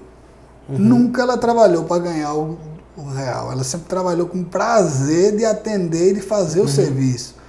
O dinheiro vem por consequência, beleza, mas nunca foi o foco. Até porque nunca foi tanto foco que quando eu cheguei a coisa estava meio ruim no financeiro e muito boa no serviço, né? Foi aí que você começa a ver que a importância que ela nunca deu ao financeiro. Então, quando ela nunca deu essa importância ao financeiro, a vida dela, a Mais Propaganda é um filho que ela tem, que ela criou do zero, com os amigos dela e tal, e que hoje ela está, graças a Deus, bem. Então, eu não sou tanto assim. Eu sou daquelas pessoas do empresário que olha os números. Tá bom, tá. Não tá bom, você fecha e vai para outro. Vai trabalhar com outra coisa. Eu não gosto de dar continuidade àquilo que não tá dando resultado. Eu dou um teste ali, pronto, vamos testar aqui, 6 meses, vai dar prejuízo 6 meses, pronto, pode fechar. Pode fechar. Então eu não me apego ao negócio. Eu sou uma pessoa que é o seguinte, eu me autodesafio muito. Então, eu não entendo de gesso. Eu vou entender de gesso tanto quanto o cara que está lá há 20 anos. Eu vou estudar, eu vou ver como é que o gesso é feito, como é que não é e tal. Aí transporte, eu vou entender o caminhão, do motor até, sabe, eu sou a pessoa que voa a fundo nos negócios que realmente eu abro. Então, a partir desse momento, foi quando eu vi que, assim, não dava mais. E eu não tinha mais tanta necessidade de ter aquelas lojas, mesmo elas vendendo bem, mas a necessidade delas era fazer a casadinha com o Aloysio Campos. Eu não precisei mais. Então, não, que agora o mercado dá para eu atender de outra forma. Foi quando eu peguei esses caminhões e coloquei para fazer transporte. Certo. Aí fazer frete, agreguei eles na Bung, lá em Luiz Eduardo Magalhães, para puxar soja. Aí foi o processo dos caminhões. A maioria até tá por lá. Tá por lá. Aí nesse processo, continuei com o gesso normal, mas o cimento não.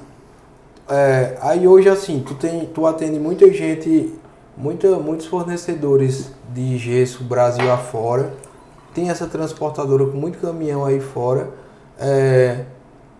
Tu nunca pensou em sair aqui de Campina, ou tem esse plano para ir para um centro que gerencie melhor isso aí?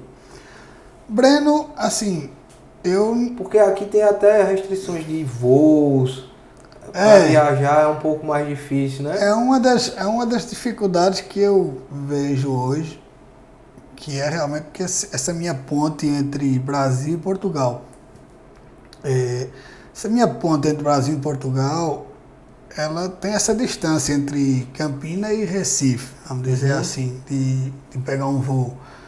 Mas, sinceramente, faz 16 anos que eu estou em Campina, eu não me vejo hoje fora de Campina. Eu não me vejo hoje mais fora de Campina. Às vezes o pessoal pergunta, mas que tanto te apega a Campina, por que tu não vai morar em Portugal? Caramba, Portugal, Europa, tal, porque, lógico, eu não vou desmerecer nunca o meu país. Mas, pô, um brasileiro, eu acho que ele precisa de valorizar o que é dele. Campina Grande, principalmente, que eu vejo, as pessoas de Campina, elas valorizam Campina. Elas gostam de Campina, elas vivem, elas vão ali em João Pessoa, mas elas voltam e a cabeça delas, o negócio delas é Campina. Então, assim, da mesma forma, eu fui caminhando dessa forma. E eu me vejo fora de Campina hoje. Vejo minha esposa, meus amigos, minha esposa... Tu já tem uma rotina assim inserida.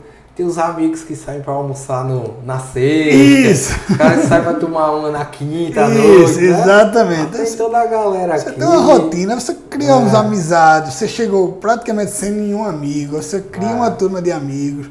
Uma turma e são de amigos amizades bem sinceras. de muitos anos, que a gente se entende totalmente. E de fato eu percebi em Campina, até um amigo meu que é natural de Recife, aí ele me falou esses dias assim, Campina, porque o pessoal de Recife, eles têm muito, ou o pernambucano em geral, eles têm muito amor ao estado deles, o recifense a cidade deles. E ele fez uma analogia que Campina é a cidade como se fosse mais pernambucana da Paraíba. Quem é daqui, ele tem amor, ele diz que é daqui, né? A gente sente muito isso, né? O pessoal diz que eu sou de Campina, da cidade do maior São João do mundo, né? O pessoal adora, né? Tem isso e isso é muito bom. O pessoal gosta de associar essa... Minha esposa mesmo é pernambucana. Ela veio pra aqui ela já é uma campinense. Só que é o seguinte, né? Ela não sairia de Campina para ir morar em Pernambuco nunca mais. Embora ela goste do estado dela, mas Campina é uma cidade, como eu estou dizendo, Campina é uma cidade muito acolhedora. Aí você vai criando amizades, você vai criando uma rotina dentro da cidade. A cidade é uma cidade que muita gente, às vezes eu vejo gente reclamando. É porque Campina não tem isso, Campina não tem o que fazer. Campina é igual a todas as cidades. A única diferença, você chegar hoje em João Pessoa, por exemplo, que é a capital, o que você tem em João Pessoa que você não tem em Campina é o mar. Você tem um bom restaurante. Você tem um bom restaurante em Campina. Da mesma forma. E você tem em Campina o que você não tem em João Pessoa. Um ótimo clima. Uma cidade com um clima top, né? Você o ano inteiro. O norte de Portugal. O ano inteiro um clima ótimo. Você vê que calor de João Pessoa, você chega, aquela fadiga que você vai passando. A gente acaba tendo muita qualidade de vida, assim, é tudo muito perto, a rotina ganha-se muito tempo, né? Isso depois que eu cheguei aqui, ainda não existia a duplicação para João Pessoa. Hoje, depois da duplicação para João Pessoa, você é um pulo, você vai ali, volta. E outra coisa, você está num local onde você não está tão longe, você está próximo de João Pessoa, você está próximo de Natal, você está próximo de Recife. São capitais, são 3 capitais top do país, que você está próximo, se você pode ir lá passar um final de semana, e voltar. Logicamente que você chega num mês como janeiro, como dezembro, o campinense quer uma praia, quer um clima diferente, quer curtir numa praia. Então, o campinense, uma grande fatia do campinense tem imóvel em João Pessoa para poder veranear. Mas assim, você não vê hoje o empresariado campinense dizer, não, eu vou me mudar para João Pessoa. E a gente sabe que tem muita gente que mora em Campina Grande que teria condições até de negócio de estar em João Pessoa. Mas não vai por quê? Porque realmente a cidade é boa. Você tem seus amigos, você tem sua rotina, sabe? É tudo muito próximo. Eu moro no Catolé, minha empresa é no Catolé, minha casa é no Catolé. Tudo próximo, você não pega trânsito para fazer nada. Praticamente. Meu filho estuda no Catolé, vai a pé para a escola, que é do lado do Motiva. Então, assim, é uma rotina maravilhosa. Você não tem que estar reclamando. E teu tempo hoje, tu diria que divide em quantos por cento assim, a dedicação à agência, a dedicação à transportadora, ao gesso? É mais ou menos como? Rapaz, é o seguinte... Algumas outras coisas a mais, assim, sempre tem aqui no negócio, né? Tem, eu tô com um negócio agora bem... que tá me tomando muito meu tempo. Não, minha dedicação é o seguinte, na parte de gesso e transportadora, eu dedico meu tempo logo pela manhã. Porque é um tempo de decisão de pedidos. Chegou o pedido, vai entregar para fulano, para ciclano, ligar para um cliente, direcionar para onde é que vai um caminhão. Então o procedimento que você tem em relação a essa parte da distribuição e da transportadora, ele se limita ali a... Comecinho da manhã. Comecinho da manhã. Eu acordo cedo, resolvo muita coisa pelo celular, então de 7 horas até 9 horas, 9 e meia da manhã eu estou com essa parte resolvida. E minha fatia maior de trabalho hoje é na mais propaganda, pela seguinte situação. Como eu faço a parte administrativa, é de Jane sempre no atendimento, sempre resolvendo, tomando conta de tudo, serviços, funcionários, tudo, e eu faço a parte administrativa, mas a gente tem algumas contas públicas hoje. E essas contas públicas, elas são atendidas por mim e tem alguma demanda grande de atendimento, de coisas para resolver. Os processos são mais complicados, então tem uma dedicação maior. Então, minha dedicação maior hoje é nessa questão da mais propaganda. E como tu vê assim, porque esse mercado publicitário, nesses últimos 10 anos, assim, tá aqui um pouco mais do que isso, 15 anos mais ou menos, mudou radicalmente, né? E tende a mudar muito mais, assim. Antes era propaganda de um modo, hoje é redes sociais, revolucionou tudo. Como tu vê, assim, todas essas mudanças, que caminho tu acha que esse mercado vai tomar? Eu digo o seguinte, que quem tem a agência de publicidade há mais de 5 anos, 6 anos para cá, eu acho que já passou por que tinha para passar. Se ele sustentou, pode ter certeza que vai continuar e vai dar certo. Porque eu digo o seguinte, de 6, 7 anos para cá, a gente vinha numa mídia tradicional. A mídia tradicional de você fazer uma mídia num jornal, que hoje é tudo digital, de você fazer mídia de televisão, de rádio, de outdoor, aquela mídia tradicional do normal, você criar campanha dentro desse padrão. Então, aquilo ali já teve uma mudança extremamente radical com as redes sociais, que você teve que continuar fazendo, lógico, mas tendo que direcionar e contratar a equipe para as redes sociais, que para todo mundo foi uma novidade. Então, até para você encontrar o profissional era difícil, porque para todo mundo era uma novidade. Para todo mundo era difícil. Não existia aquele cara que estava pronto, que Mark Zuckerberg, que criou as redes sociais, treinou antes de fazer. Ele foi ao contrário, ele teve que se adequar para depois dizer, agora eu estou começando a entender o negócio. Então foi aí que existe uma grande dificuldade de profissionais e de agente mesmo, que na verdade eu sou bem sincero, eu mesmo criei uma resistência em relação a isso, a essa mudança. Demorou. Eu acho que a mais propaganda no início ela até demorou a fazer essa mudança, que se tornou necessária, mas a gente ficava, isso aí é só é um a mais. Não, assim. isso vai ser um negócio passageiro. Daqui a 3, 4, 5, 6 meses, isso aí ninguém vai querer mais saber disso. Igual um Orkut, antigamente, né? Que era aquela coisa e tal, mas... Só que as redes sociais, elas começaram a enveredar para o empresariado. Ela deixou de ser uma rede social pessoal. Ela começou a ser uma rede social da empresa. Aí quando começou a fazer isso, agora não tem o que fazer não. Agora a gente vai ter que se mexer. Porque hoje é assim, tudo primeiro é pensado para lá, né? A publicidade de tudo tá ali nas redes sociais. Agora, os demais hoje são como se fossem os complementos dele, né? Não é tanto assim, sabe, Breno? As pessoas, no início das redes sociais, o empresariado, ele colocou na cabeça que ali era a solução. Que na verdade não é. Que a rede social continua sendo um complemento das outras mídias. É o contrário. Por quê? Porque a rede social ela é ótima para você dar uma continuidade e um complemento a uma campanha. A rede social ela nunca pode ser a principal, porque é o seguinte: na rede social você tem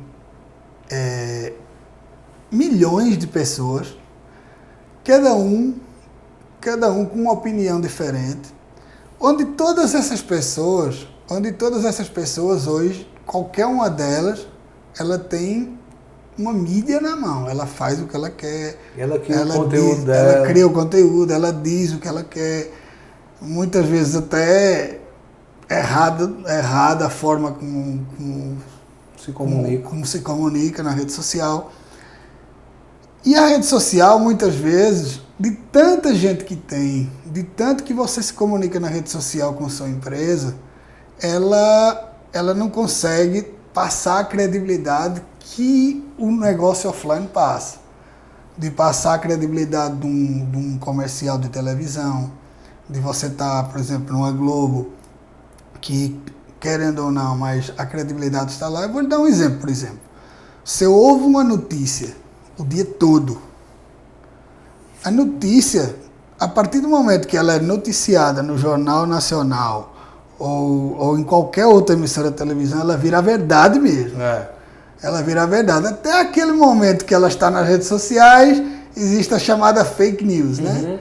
Será que é verdade? Será que não é? Agora, quando você vê aquela mesma notícia na televisão, você já muda de opinião. Verdade. No rádio, da mesma forma. Então, o complemento sempre vai ser a rede social. Só que o volume de propaganda e o volume de negócio que você gera nas redes sociais, ele é muito maior. Por quê? Porque hoje você vê como uma mídia barata, porque em muitos casos, às vezes, o empresariado não entende que aquela mídia que ele está fazendo na rede social é uma mídia que não vai atingir 100% dos seguidores que ele tem lá, mas ele não entende, às vezes, então ele acha que tem 100 mil seguidores e que toda vez 100 mil estão vendo e não vai ver. E coloca na cabeça que seria uma mídia barata.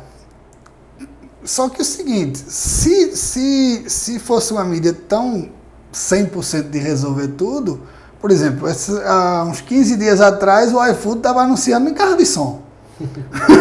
se resolvesse totalmente, o iFood com um aplicativo daquele tinha resolvido. Agora, logicamente, que você vê hoje, por exemplo, podcast como esse daqui, que o que dá credibilidade a um podcast desse? Não é a mídia social, é Breno. Breno é conhecido no mercado, Breno tem uma credibilidade no mercado, então tem alguma coisa por trás que vai carimbar a credibilidade daquele negócio. E, na verdade, quem está carimbando a credibilidade desse podcast é Breno, né? Então, a partir do momento que você vê uma mídia totalmente espalhada em redes sociais, que você não tem quem credibilize, que você não tem quem assegure que aquele anúncio ali realmente é o que ele está vendendo, não leva força. Ele não leva a força que a televisão leva, que a rádio leva. Você vê que hoje, depois de tantos anos da mídia social, a mídia tradicional, como a gente chama, ela, cada dia que passa ultimamente, ela vem aumentando e vem crescendo, porque os clientes estão vendo que aquela mídia ali, mesmo ela sendo às vezes mais cara, ou ela sendo não atingindo às vezes aquela quantidade de clientes que ele quer que atinja numa rede social, que ele acha que atinge, mas ela vai lhe dar mais resultado na maior parte das situações. Por que ela lhe dá mais resultado? Porque se você atinge 100 pessoas, um exemplo, 100 pessoas num comercial de televisão no Jornal Nacional naquele momento, aquelas 100 pessoas, elas estão recebendo uma mídia de credibilidade. Então, elas transmitem com Elas transmitem e, além de transmitir, você consegue transformar muito mais aquelas 100 pessoas em negócio do que as 1000 que você atingiu, às vezes, numa rede social, nessa disparidade. Entendeu? Então, o que credibiliza mais é isso. Agora, sendo que as empresas hoje elas têm que se adequar a tudo, até o mercado completo. Você está fazendo vídeo, como a gente está aqui agora, você está atendendo, você está na rua. Hoje em dia o empresário tem que... O negócio é muito rua, corpo a corpo. Isso, mesmo, né? Corpo a corpo. O empresário hoje em dia tem que ter a coragem de aparecer, como o Breno está aparecendo hoje. Porque muitas vezes você ficava só ali atrás do balcão, aí você está hoje, você pega o celular, apresenta o seu produto, você está vendendo um imóvel, você abre um ao vivo ali no momento, apresenta, então você cria um engajamento. Que eu acho que a palavra do momento em relação à publicidade é você criar engajamento. É você criar esse engajamento das pessoas de estarem ali, de comentarem, de estarem junto do seu negócio, de gostar daquela forma como você apresentou. Às vezes o cara não está interessado no imóvel, mas a forma como o Breno apresentou, como o Breno se expôs ali naquele momento, a pessoa acompanha o anúncio completo só para ver. Não, eu estou aqui na casa, vai mostrar a piscina, vai mostrar o quarto, vai mostrar... Aí a pessoa fica ali, tá, vamos olhar. Vai olhar, às vezes nem está tão interessada. Mas amanhã saiu na rua...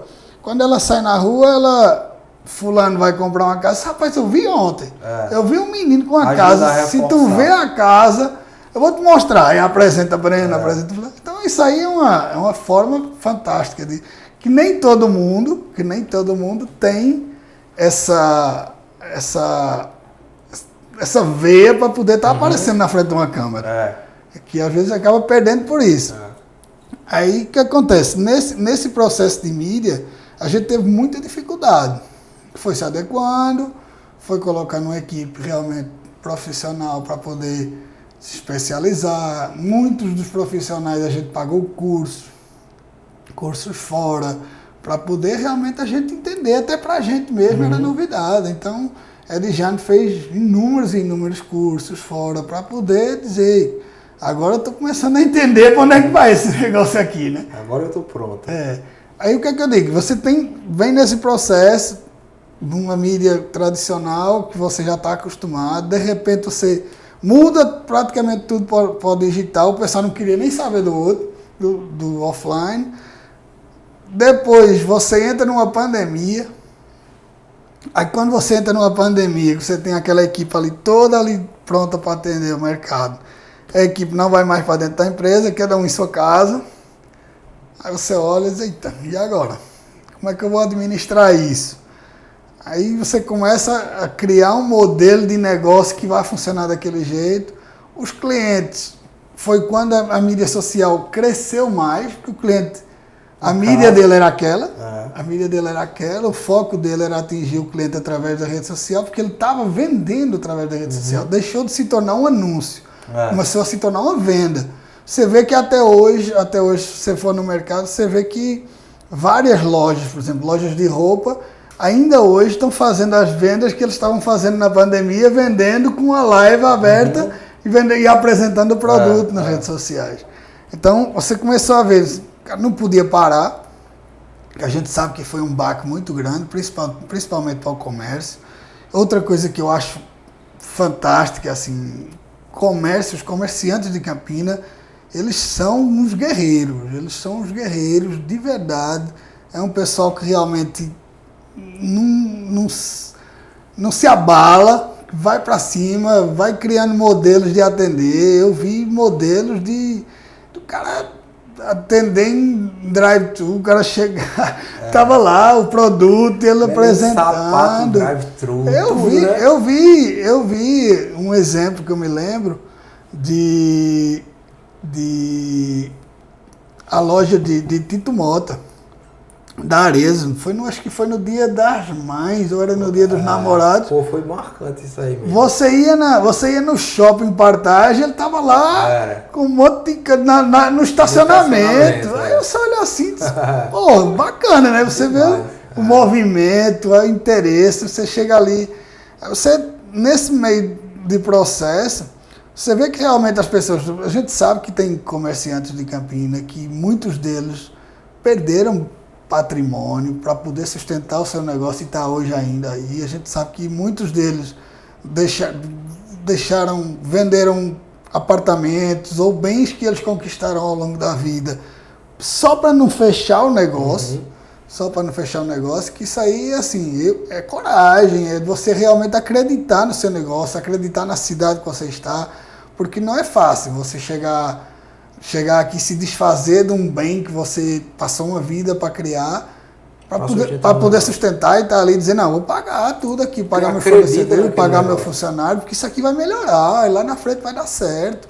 A gente vê inúmeras e inúmeras situações, principalmente dentro do mercado hoje de show business, que, rapaz, até hoje estão sofrendo, pessoas que passaram por extremas dificuldades, pessoas que simplesmente voltaram agora, Breno, com 3 anos depois. Eu fico em casa, fico olhando e disse, parabenizando mesmo essas pessoas. Como segurou, né? Porque eu não me vejo conseguir 3 anos sustentar meu negócio. Eu não consigo. Eu não sei como é que esse povo fez. Realmente eu admiro muito. Pessoas que, assim, logicamente que a gente sabe que muitas em desespero teve que fazer mesmo, não tinha que fazer, mas outras que realmente acreditaram, entendeu? A gente sabe que tem pessoas aí com comércio na rua, com comércio na rua de uma pessoa, com comércio que você vê que sustentaram um negócio ali, eu vou sustentar, e continuaram, se reinventaram, foram para as redes sociais. Então a gente vê que realmente o empresariado é um empresariado que acredita. Aí nesse processo de pandemia, voltando para a agência, então a gente teve que se adequar a isso aí, né? A gente saber, pô, e agora? Aquele cliente que só vendia com o cliente ali na porta. Como é que eu vou fazer agora ele vender pelas redes sociais? Então lá vai a gente tentar se reinventar. Pensar junto com o cliente, para dar uma solução. Como é que a gente vai para as redes sociais? Como é que a gente vai vender aquele produto na rede social? Aí você começa, naquele momento, quando você parte para a rede social, uma das coisas que muitas vezes as pessoas não percebem, quando você parte para a rede social, um comerciante de Campina parte para isso, ele começa a competir com as grandes marcas que já estão lá. Então, muitas vezes, como é que aquele cliente que vai vender uma televisão na rua de uma pessoa vai competir com as Casas Bahia, entendeu? A própria Magazine Luiza criou toda uma plataforma para vendedores locais venderem lá também, mas você passou a concorrer com gente do Brasil inteiro, né? Exatamente, porque é diferente. O comerciante tá lá com a sua porta aberta na rua de uma pessoa, você quer comprar uma televisão, eu vou lá, olho a televisão, eu mexo na televisão, vejo ela e levo para casa. Beleza, vai ser um pouco mais caro de comprar nas redes sociais? Às vezes vai, nem sempre. Às vezes vai. Mas eu prefiro comprar assim. Agora, quando você parte para a igualdade dos dois negócios, aí você começa a sentir uma dificuldade, porque aí você vai ver um pequeno empresário lutando contra os monstros. Né? Aí você se reinventar num mercado desse... Difícil. É muito difícil para o cliente e muito difícil para a agência conseguir encontrar um formato ali para atender. E o home office ficou ainda alguns funcionários ou Breno, em home office? Sinceramente, nesse processo desses 2 anos, a agência se reinventou com os clientes. Os clientes se reinventaram para vender nas redes sociais e a agência se reinventou para ver o mercado de forma diferente. que era um negócio que eu já vinha falando muito isso lá na empresa. A gente sempre se ajustou e se profissionalizou com equipamentos, com servidores de ponta, para poder atender de toda forma, de segurança de dados, de tudo. E com isso eu vinha dizendo muitas vezes, às vezes a gente deixa de contratar um bom profissional porque ele mora em Recife, ou porque ele mora em Salvador, ou porque ele mora em Portugal, por exemplo. E com a pandemia eu percebi que é o seguinte: a agência não precisa ser funcionário de Campina, ou às vezes estar só em Campina, de ter a estrutura em Campina. A agência ela pode trabalhar com o mercado que ela tiver interesse em trabalhar. Então, com isso, com a pandemia, a gente hoje continua no mercado com todos os funcionários de casa. Mesmo tendo uma estrutura com 370 metros quadrados, que eu não tenho coragem de me desfazer, mas tá lá, ociosa. Quem trabalha hoje na empresa? Uma empresa de 370 metros quadrados, com inúmeras salas, com estrutura preparada para atender o mercado todo, de Campina e de fora, se for necessário. Estou eu na minha sala, o office boy da empresa e 2 secretárias. O restante tá em casa. Só, o restante tá tudo em casa. Uau. Até minha esposa tá em casa desde o início da pandemia. Aí a gente fez uma reunião esse início de ano, aí para conversar sobre essa situação, vamos voltar, tal. Aí os funcionários, a resistência foi grande. Não, deixa do jeito que tá bom demais. Aí o que acontece? Você vê que você consegue trabalhar daquela forma bem, por quê? Porque você faz um brainstorm de uma campanha, você vai fazer uma campanha grande, aí você chama aquela equipe, vai lá para a sala de reunião, você passa ali 1 hora, 2 horas, faz um brainstorm de trabalho, conversa, surge uma ideia, surge outra, mas você produz em sua casa. Criar a rotina e... você produz em sua casa, exatamente. O que importa é entregar. O que importa é entregar. O resultado, o trabalho. Exatamente, exatamente. Então é nesse mercado aí que a gente foi se reinventando, e a agência hoje está dessa forma. Às vezes a pessoa pensa, mas não vai voltar? Não sei, tá dando certo. Tá dando certo. Se vai voltar, não sei, mas que tá dando certo, tá. E eu acho que... Ver um dia de cada vez, né? Eu acho que muitos negócios, no modo geral, partiram para isso, porque é o seguinte: outra grande dificuldade que você vê no mercado, às vezes para você se tornar competitivo, você precisa, todo dia, você tá ali na ponta do lápis, tendo cuidado com os seus custos. Senão você acaba tendo um custo muito alto, que você vai ter que repassar. De certa forma, você vai ter que repassar para o cliente, você deixa de ser competitivo com outras pessoas, com outras empresas. Você apresenta seu diferencial, você apresenta seu atendimento, você apresenta sua equipe, você apresenta seu histórico, você apresenta seu portfólio, mas você tem que se adequar ao mercado. O mercado tem um patamar, então não dá para você... Acima daquilo não absorve. Não absorve. Então, para você estar dentro daquele padrão, você estar dentro desse mercado, você precisa de se reajustar. E hoje você consegue ver que uma estrutura de 370 metros para 22 funcionários como eu tinha, cada um estando na sua casa, eu consigo ter mais 1 ou 2 dentro do mesmo patamar, reforçando, aumentando às vezes uma qualidade no serviço. Então você começa a ver esses pontos positivos. E um ponto positivo que as pessoas gostam mesmo. Eu não tenho um funcionário hoje que diga, não, eu quero voltar. Não tenho. Aí também não vou forçar, tá dando certo. Se fosse uma situação que você dissesse, não, realmente precisa porque a produção caiu, a qualidade caiu, a coisa não está fluindo, mas hoje em dia com a internet que você tem, tá funcionando tão bem, você faz na pandemia fez tanta reunião através de videoconferência, de Zoom. Google Meet. Porque funcionou na pandemia e não funciona agora, né? Então você acaba... Agora, logicamente que para mim, e muito mais até para Edjane, é de partir o coração você chegar numa estrutura daquela, um prédio daquele tamanho, e você vê ele ocioso, né? Você vê ele ocioso. Aí você chega no certo ponto, você às vezes conversando com a Edjane, você dizendo, vamos vender essa estrutura, porque é melhor pegar 2 salinhas ali num prédio qualquer, a gente já resolve, né? Só que quando a gente pensa realmente... Quiser quem venda tá aqui. É, né? Tá certo, tá vendo?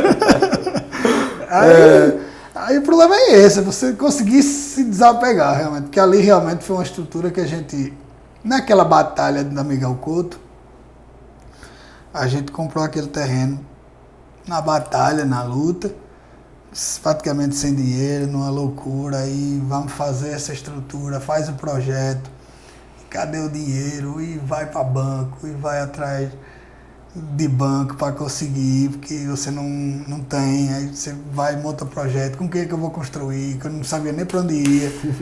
Aí você encontra um cara, não sei se tu conhece, acho que é Daniel, ele... Seu Daniel fez um prédio ali. Seu Daniel, uma pessoa fantástica. Seu Daniel... Ele que fez a obra lá. Foi. Seu Daniel é uma pessoa... Eu entreguei a ele aquele terreno era uma escola antiga, derrubei, na época eu comprei aquele imóvel afeitosa. Aí, ele foi uma pessoa que recebeu de herança, morava fora. Aí, comprei, paguei e tal, aí comecei, vamos construir. Fiz o projeto, na época com a Ana Débora. Quando a gente fez o projeto, disse, e agora, como é que vai? Aí, pronto, vamos para banco, vamos para ver como é que a gente vai fazer, tal. Porque eu comecei a fazer as contas o seguinte, quanto é um aluguel? Para você realmente ter a equipe que eu precisaria de ter, porque a Miguel Couto não dava mais. Eu estava com o pessoal praticamente trabalhando dentro de um banheiro quase. Aí eu disse, tem que sair daqui. Quanto é para sair daqui? Vamos alugar uma casa? Vamos. Beleza, quanto é essa casa? X. Rapaz, eu tenho que fazer um prédio que essa prestação fique parecida com esse X, né? Não pode passar disso aqui. Aí lá vai, você fazer essa engenharia financeira. Foi. A Ilana Débora me indicou, rapaz, procure seu Daniel. É uma pessoa boa e tal. E realmente pessoa fantástica. Fui na casa dele lá no Pedregal. Quando eu cheguei lá, ele nem me conhecia, me recebeu muito bem, olhou o projeto, tá, vamos fazer. Disse, seu Daniel, agora como é que eu faço? Porque é o seguinte, eu comprei um terreno meio da doida. Aí, disse, não, eu vou lhe indicar a pessoa que vai montar o projeto, que vai deixar tudo para você botar na Caixa Econômica, ver para poder você construir e tal. Me ajudou em todo o processo. Porque muitas vezes, eu tenho uma história engraçada, que muitas vezes, como eu venho de Portugal, aí muitas pessoas pensam que eu cheguei de Portugal trazendo muito euro, né? Eu trouxe um monte de euro, faz uma estrutura, aumentou a agência, fez e aconteceu, porque ele trouxe um monte de dinheiro, né? Quando eu cheguei no Brasil, eu só trazia a mala, E o amor no coração. Pronto. Eu disse, e aventura mesmo. Aí nesse procedimento a gente começou a fazer aquela construção. Aí eu disse, Daniel, pronto, aí o terreno é esse, o projeto é esse, vamos tocar. Só que para isso a gente precisa de um prazo, que o engenheiro que ele me indicou que ia fazer o procedimento de liberar o projeto na Caixa Econômica, isso demorava uns 3 meses, né? Eu sei que depois desse processo, com 1 semana, 2 depois, seu Daniel já estava derrubando a casa que tinha dentro, já estava fazendo a fundação da casa, ajeitando tudo, sem nem o projeto estar aprovado. Aí eu dizia a Edjane lá em casa, se esse projeto não aprovar, eu vou ficar devendo a seu Daniel para o resto da vida. Porque o negócio aqui vai ficar feio, viu? Aí eu chegava lá em seu Daniel e ele dizia, fique tranquilo. Vai dar tudo certo. Deus sabe o que faz. Meu amigo, é melhor segurar, segure. Aí eu não sei se é porque ele confiou ou se é porque realmente ele sabia que ia dar certo, eu não sei. Mas que é uma pessoa fantástica, fantástica. Ele me entregou a obra, fez a obra toda com maiores cuidados, me entregou a obra com mais do que aquilo que eu realmente estava no projeto, que depois eu fiz algumas alterações. Ele ele me disse no final que confiou muito em mim e acreditou muito em mim pela garra do negócio, e via que eu realmente era uma pessoa direita e tal. Aí quando chegou no final, lá não tinha muro, era uma grade, abriu umas janelas que não tinha, o piso de fora que não tinha. Eu sei que no final eu disse: Daniel, e agora esses extras aqui, como é que a gente vai resolver? Ele disse: tome sua chave e entre pra dentro e seja bem abençoado. Ai. Aí eu lembro disso até hoje, um cara fantástico, eu indico. É grato até hoje. É demais, me ajudou muito. Então assim, não adianta você também só fazer o seu trabalho, e você precisa de pessoas boas perto de você. Uhum. E eu agradeço muito a São Daniel, eu agradeço muito a muitas pessoas que sempre tiveram próximos ali, funcionários que eu tive na empresa que foram chave. Todos eles são importantes, né? Porque sem o funcionário a gente não faz nada, mas tem aqueles que realmente passam e ficam na empresa. Eu me lembro de um aqui que eu vou citar, porque eu acho muito importante citar, que era Saulo. Saulo, na época que eu assumia mais propaganda, ele foi que assumiu a gerência da empresa e fazer o serviço do ex-sócio Fábio. Então, o cara teve com a gente mais de 10 anos, acho que uns 11 ou 12 anos. Marcou muito. Com ele, muitos que já passaram, né? Muitos que já passaram, eu agradeço praticamente a todos. Acho que a todos, né? Eu agradeço a todos. De alguma forma, contribuíram muito para a empresa. Então, nessas circunstâncias, a gente se mudou para ali na garra, e agora terminou o prédio, precisa botar ar-condicionado, precisa não sei o quê, vamos à luta, e vamos botar móveis, um negócio que não tem fim, né? Construção é um negócio que não tem fim. Mas graças a Deus deu tudo certo, a agência está aí, graças a Deus, numa velocidade se adequou a todas essas mudanças de mercado, né? Isso. Tá aí de vento em pouco. Depois dessa pandemia, a gente vê que o mercado voltou a aquecer, e eu acho que tem mercado grande aí para todo mundo. A gente vê que, principalmente no mercado de publicidade, cresceu muito. Então, às vezes, pessoas que não se preocupavam em investir em publicidade, às vezes no seu próprio negócio, hoje passaram a investir, passaram a procurar, se não estão às vezes com a agência, mas estão com freelancer ali, um cara que vai ajudar. Então assim, eu acho que o mercado ele vem dando uma velocidade muito boa. E eu só tenho a agradecer a Campina Grande, muito. Que bom, muito. Bom. E pelo que eu percebi, você não quer voltar para Portugal, né? Rapaz, eu não tenho. Hoje, não está no plano. Hoje eu tenho meus planos hoje é de ir mais vezes. Certo. De ir mais vezes, porque eu sou, como eu disse desde o início, eu sou muito apegado à família. Então, nesse apego que eu tenho à família, eu muitas das vezes, na pandemia muito mesmo, eu me preocupei demais, mantendo muita saudade de casa, porque eu sempre vou todo ano. Você passa 2 anos ali sem ver sua família, apenas por vídeo. Aí você sente muito isso. E eu tenho muita vontade de ir assim, para visitar minha família, para passar como eu passei agora no final desse ano. Passei 40 dias em Portugal com a família, fazendo a rotina do dia a dia, com meus irmãos, com minha mãe, com meu pai, almoçando a comida da mamãe. Eu tenho muita vontade de fazer isso. Agora, se me perguntar, não, tu tem vontade de voltar a morar em Portugal para tu viver de negócio ou de fazer algum empreendimento em Portugal, eu não tenho. Tá tudo muito estabelecido aqui. Tá, né? Tudo muito estabelecido. E aqui, assim, querendo ou não, são 16 anos que eu já conheço os procedimentos de todos os negócios que eu tenho. Eu sei como eles vão, como eles vêm. E eu conheço o cliente do Brasil, eu conheço o mercado do Brasil. E em Portugal, como eu saí de lá muito novo, saí de lá com 21 anos, então assim, eu não tenho expertise de negócio para começar um negócio novamente em Portugal. Aí se me perguntar assim, mas se tu tivesse rendas, onde é que tu moraria, por exemplo? Eu continuaria morando aqui. Porque eu gosto daqui mesmo, pelo clima, pelo local, pelas amizades que eu fiz aqui, mesmo eu tendo muitas amizades em Portugal, mas continua sendo aquelas amizades de solteiro, de jovem, Diferente. de farra, são diferentes. Hoje são as amizades mais sólidas, de família que a esposa é amiga da minha esposa, que o filho é amigo do meu filho. Então você vai criando essas raízes no local que você não tem tanto essa vontade de mais de estar se aventurando. Até o sotaque já está indo embora. Né? Totalmente. Quando eu chego em Portugal, o pessoal já fica... tá diferente. Virou brasileiro. Quase. Hugo, foi muito bom aqui o bate-papo. Tem muito, acho que tem que marcar outro pra gente conversar, que tem as peculiaridades de cada etapa aí.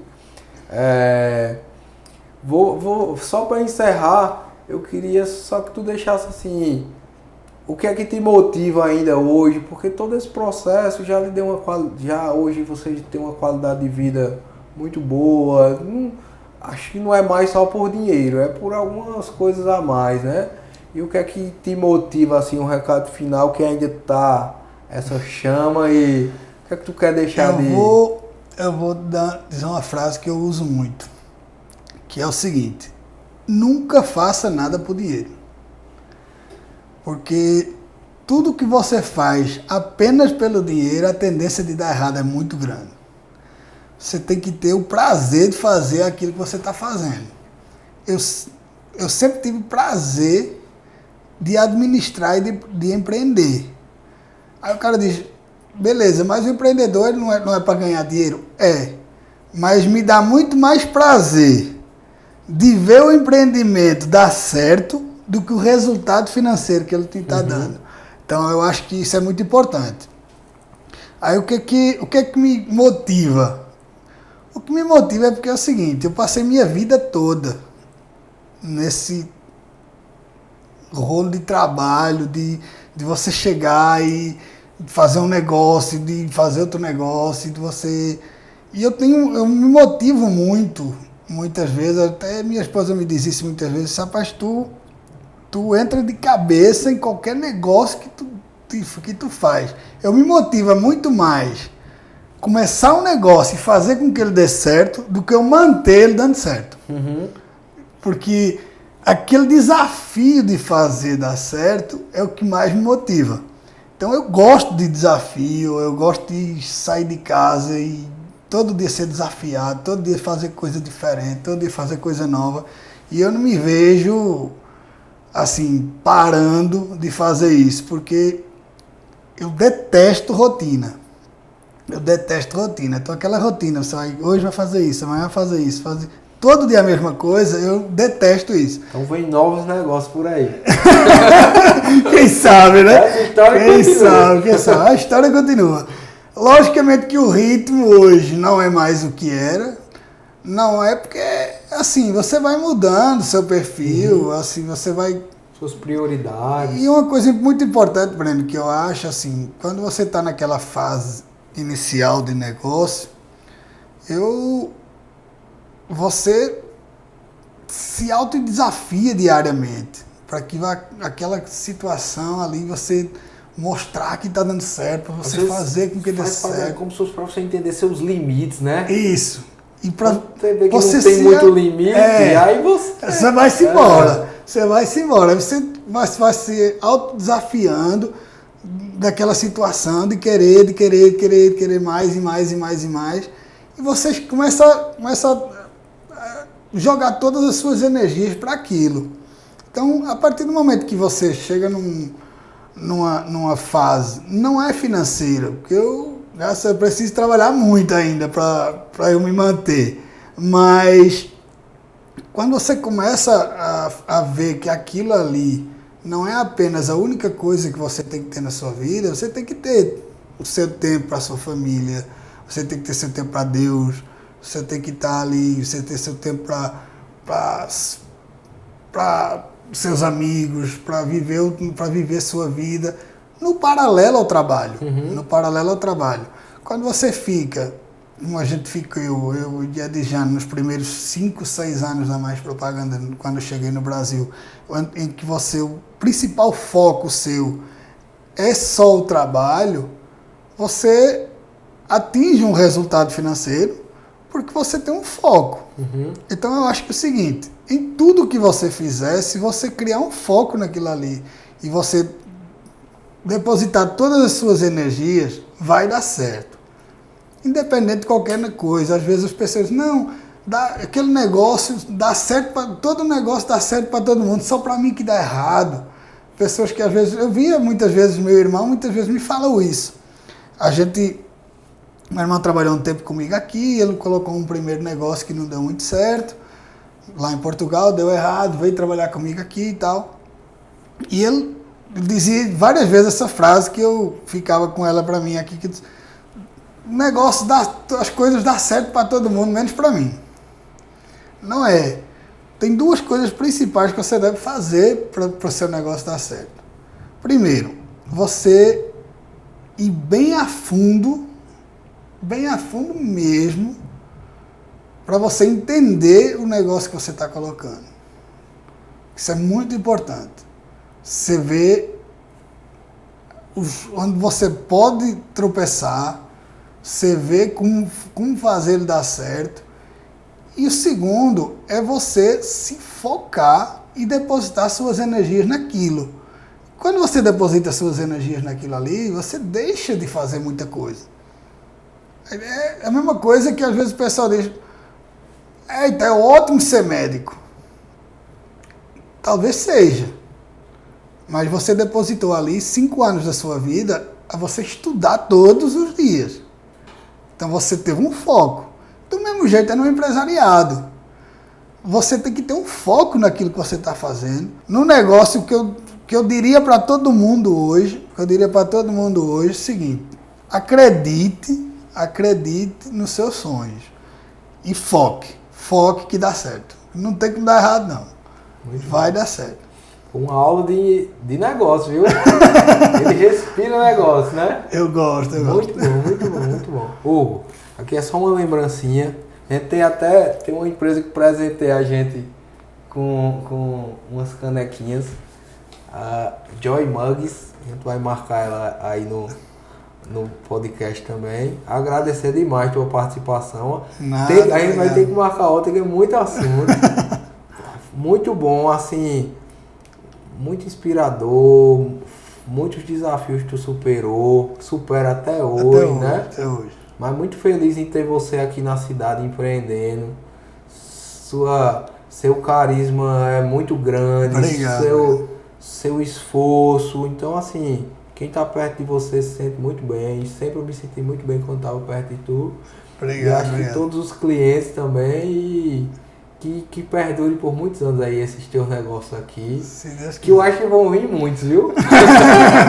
Que o outro não para, não. Igualmente. Obrigado mesmo. Pedir aí a todos. Espero que tenham gostado. Esse bate-papo foi realmente incrível aí. O homem veio do outro lado do oceano e tá aqui e não vai sair mais. Se Deus quiser. E se inscrevam. Quem não se inscreveu ainda no canal da gente, se inscrevam. E vamos para o próximo podcast. Agradecer mais uma vez.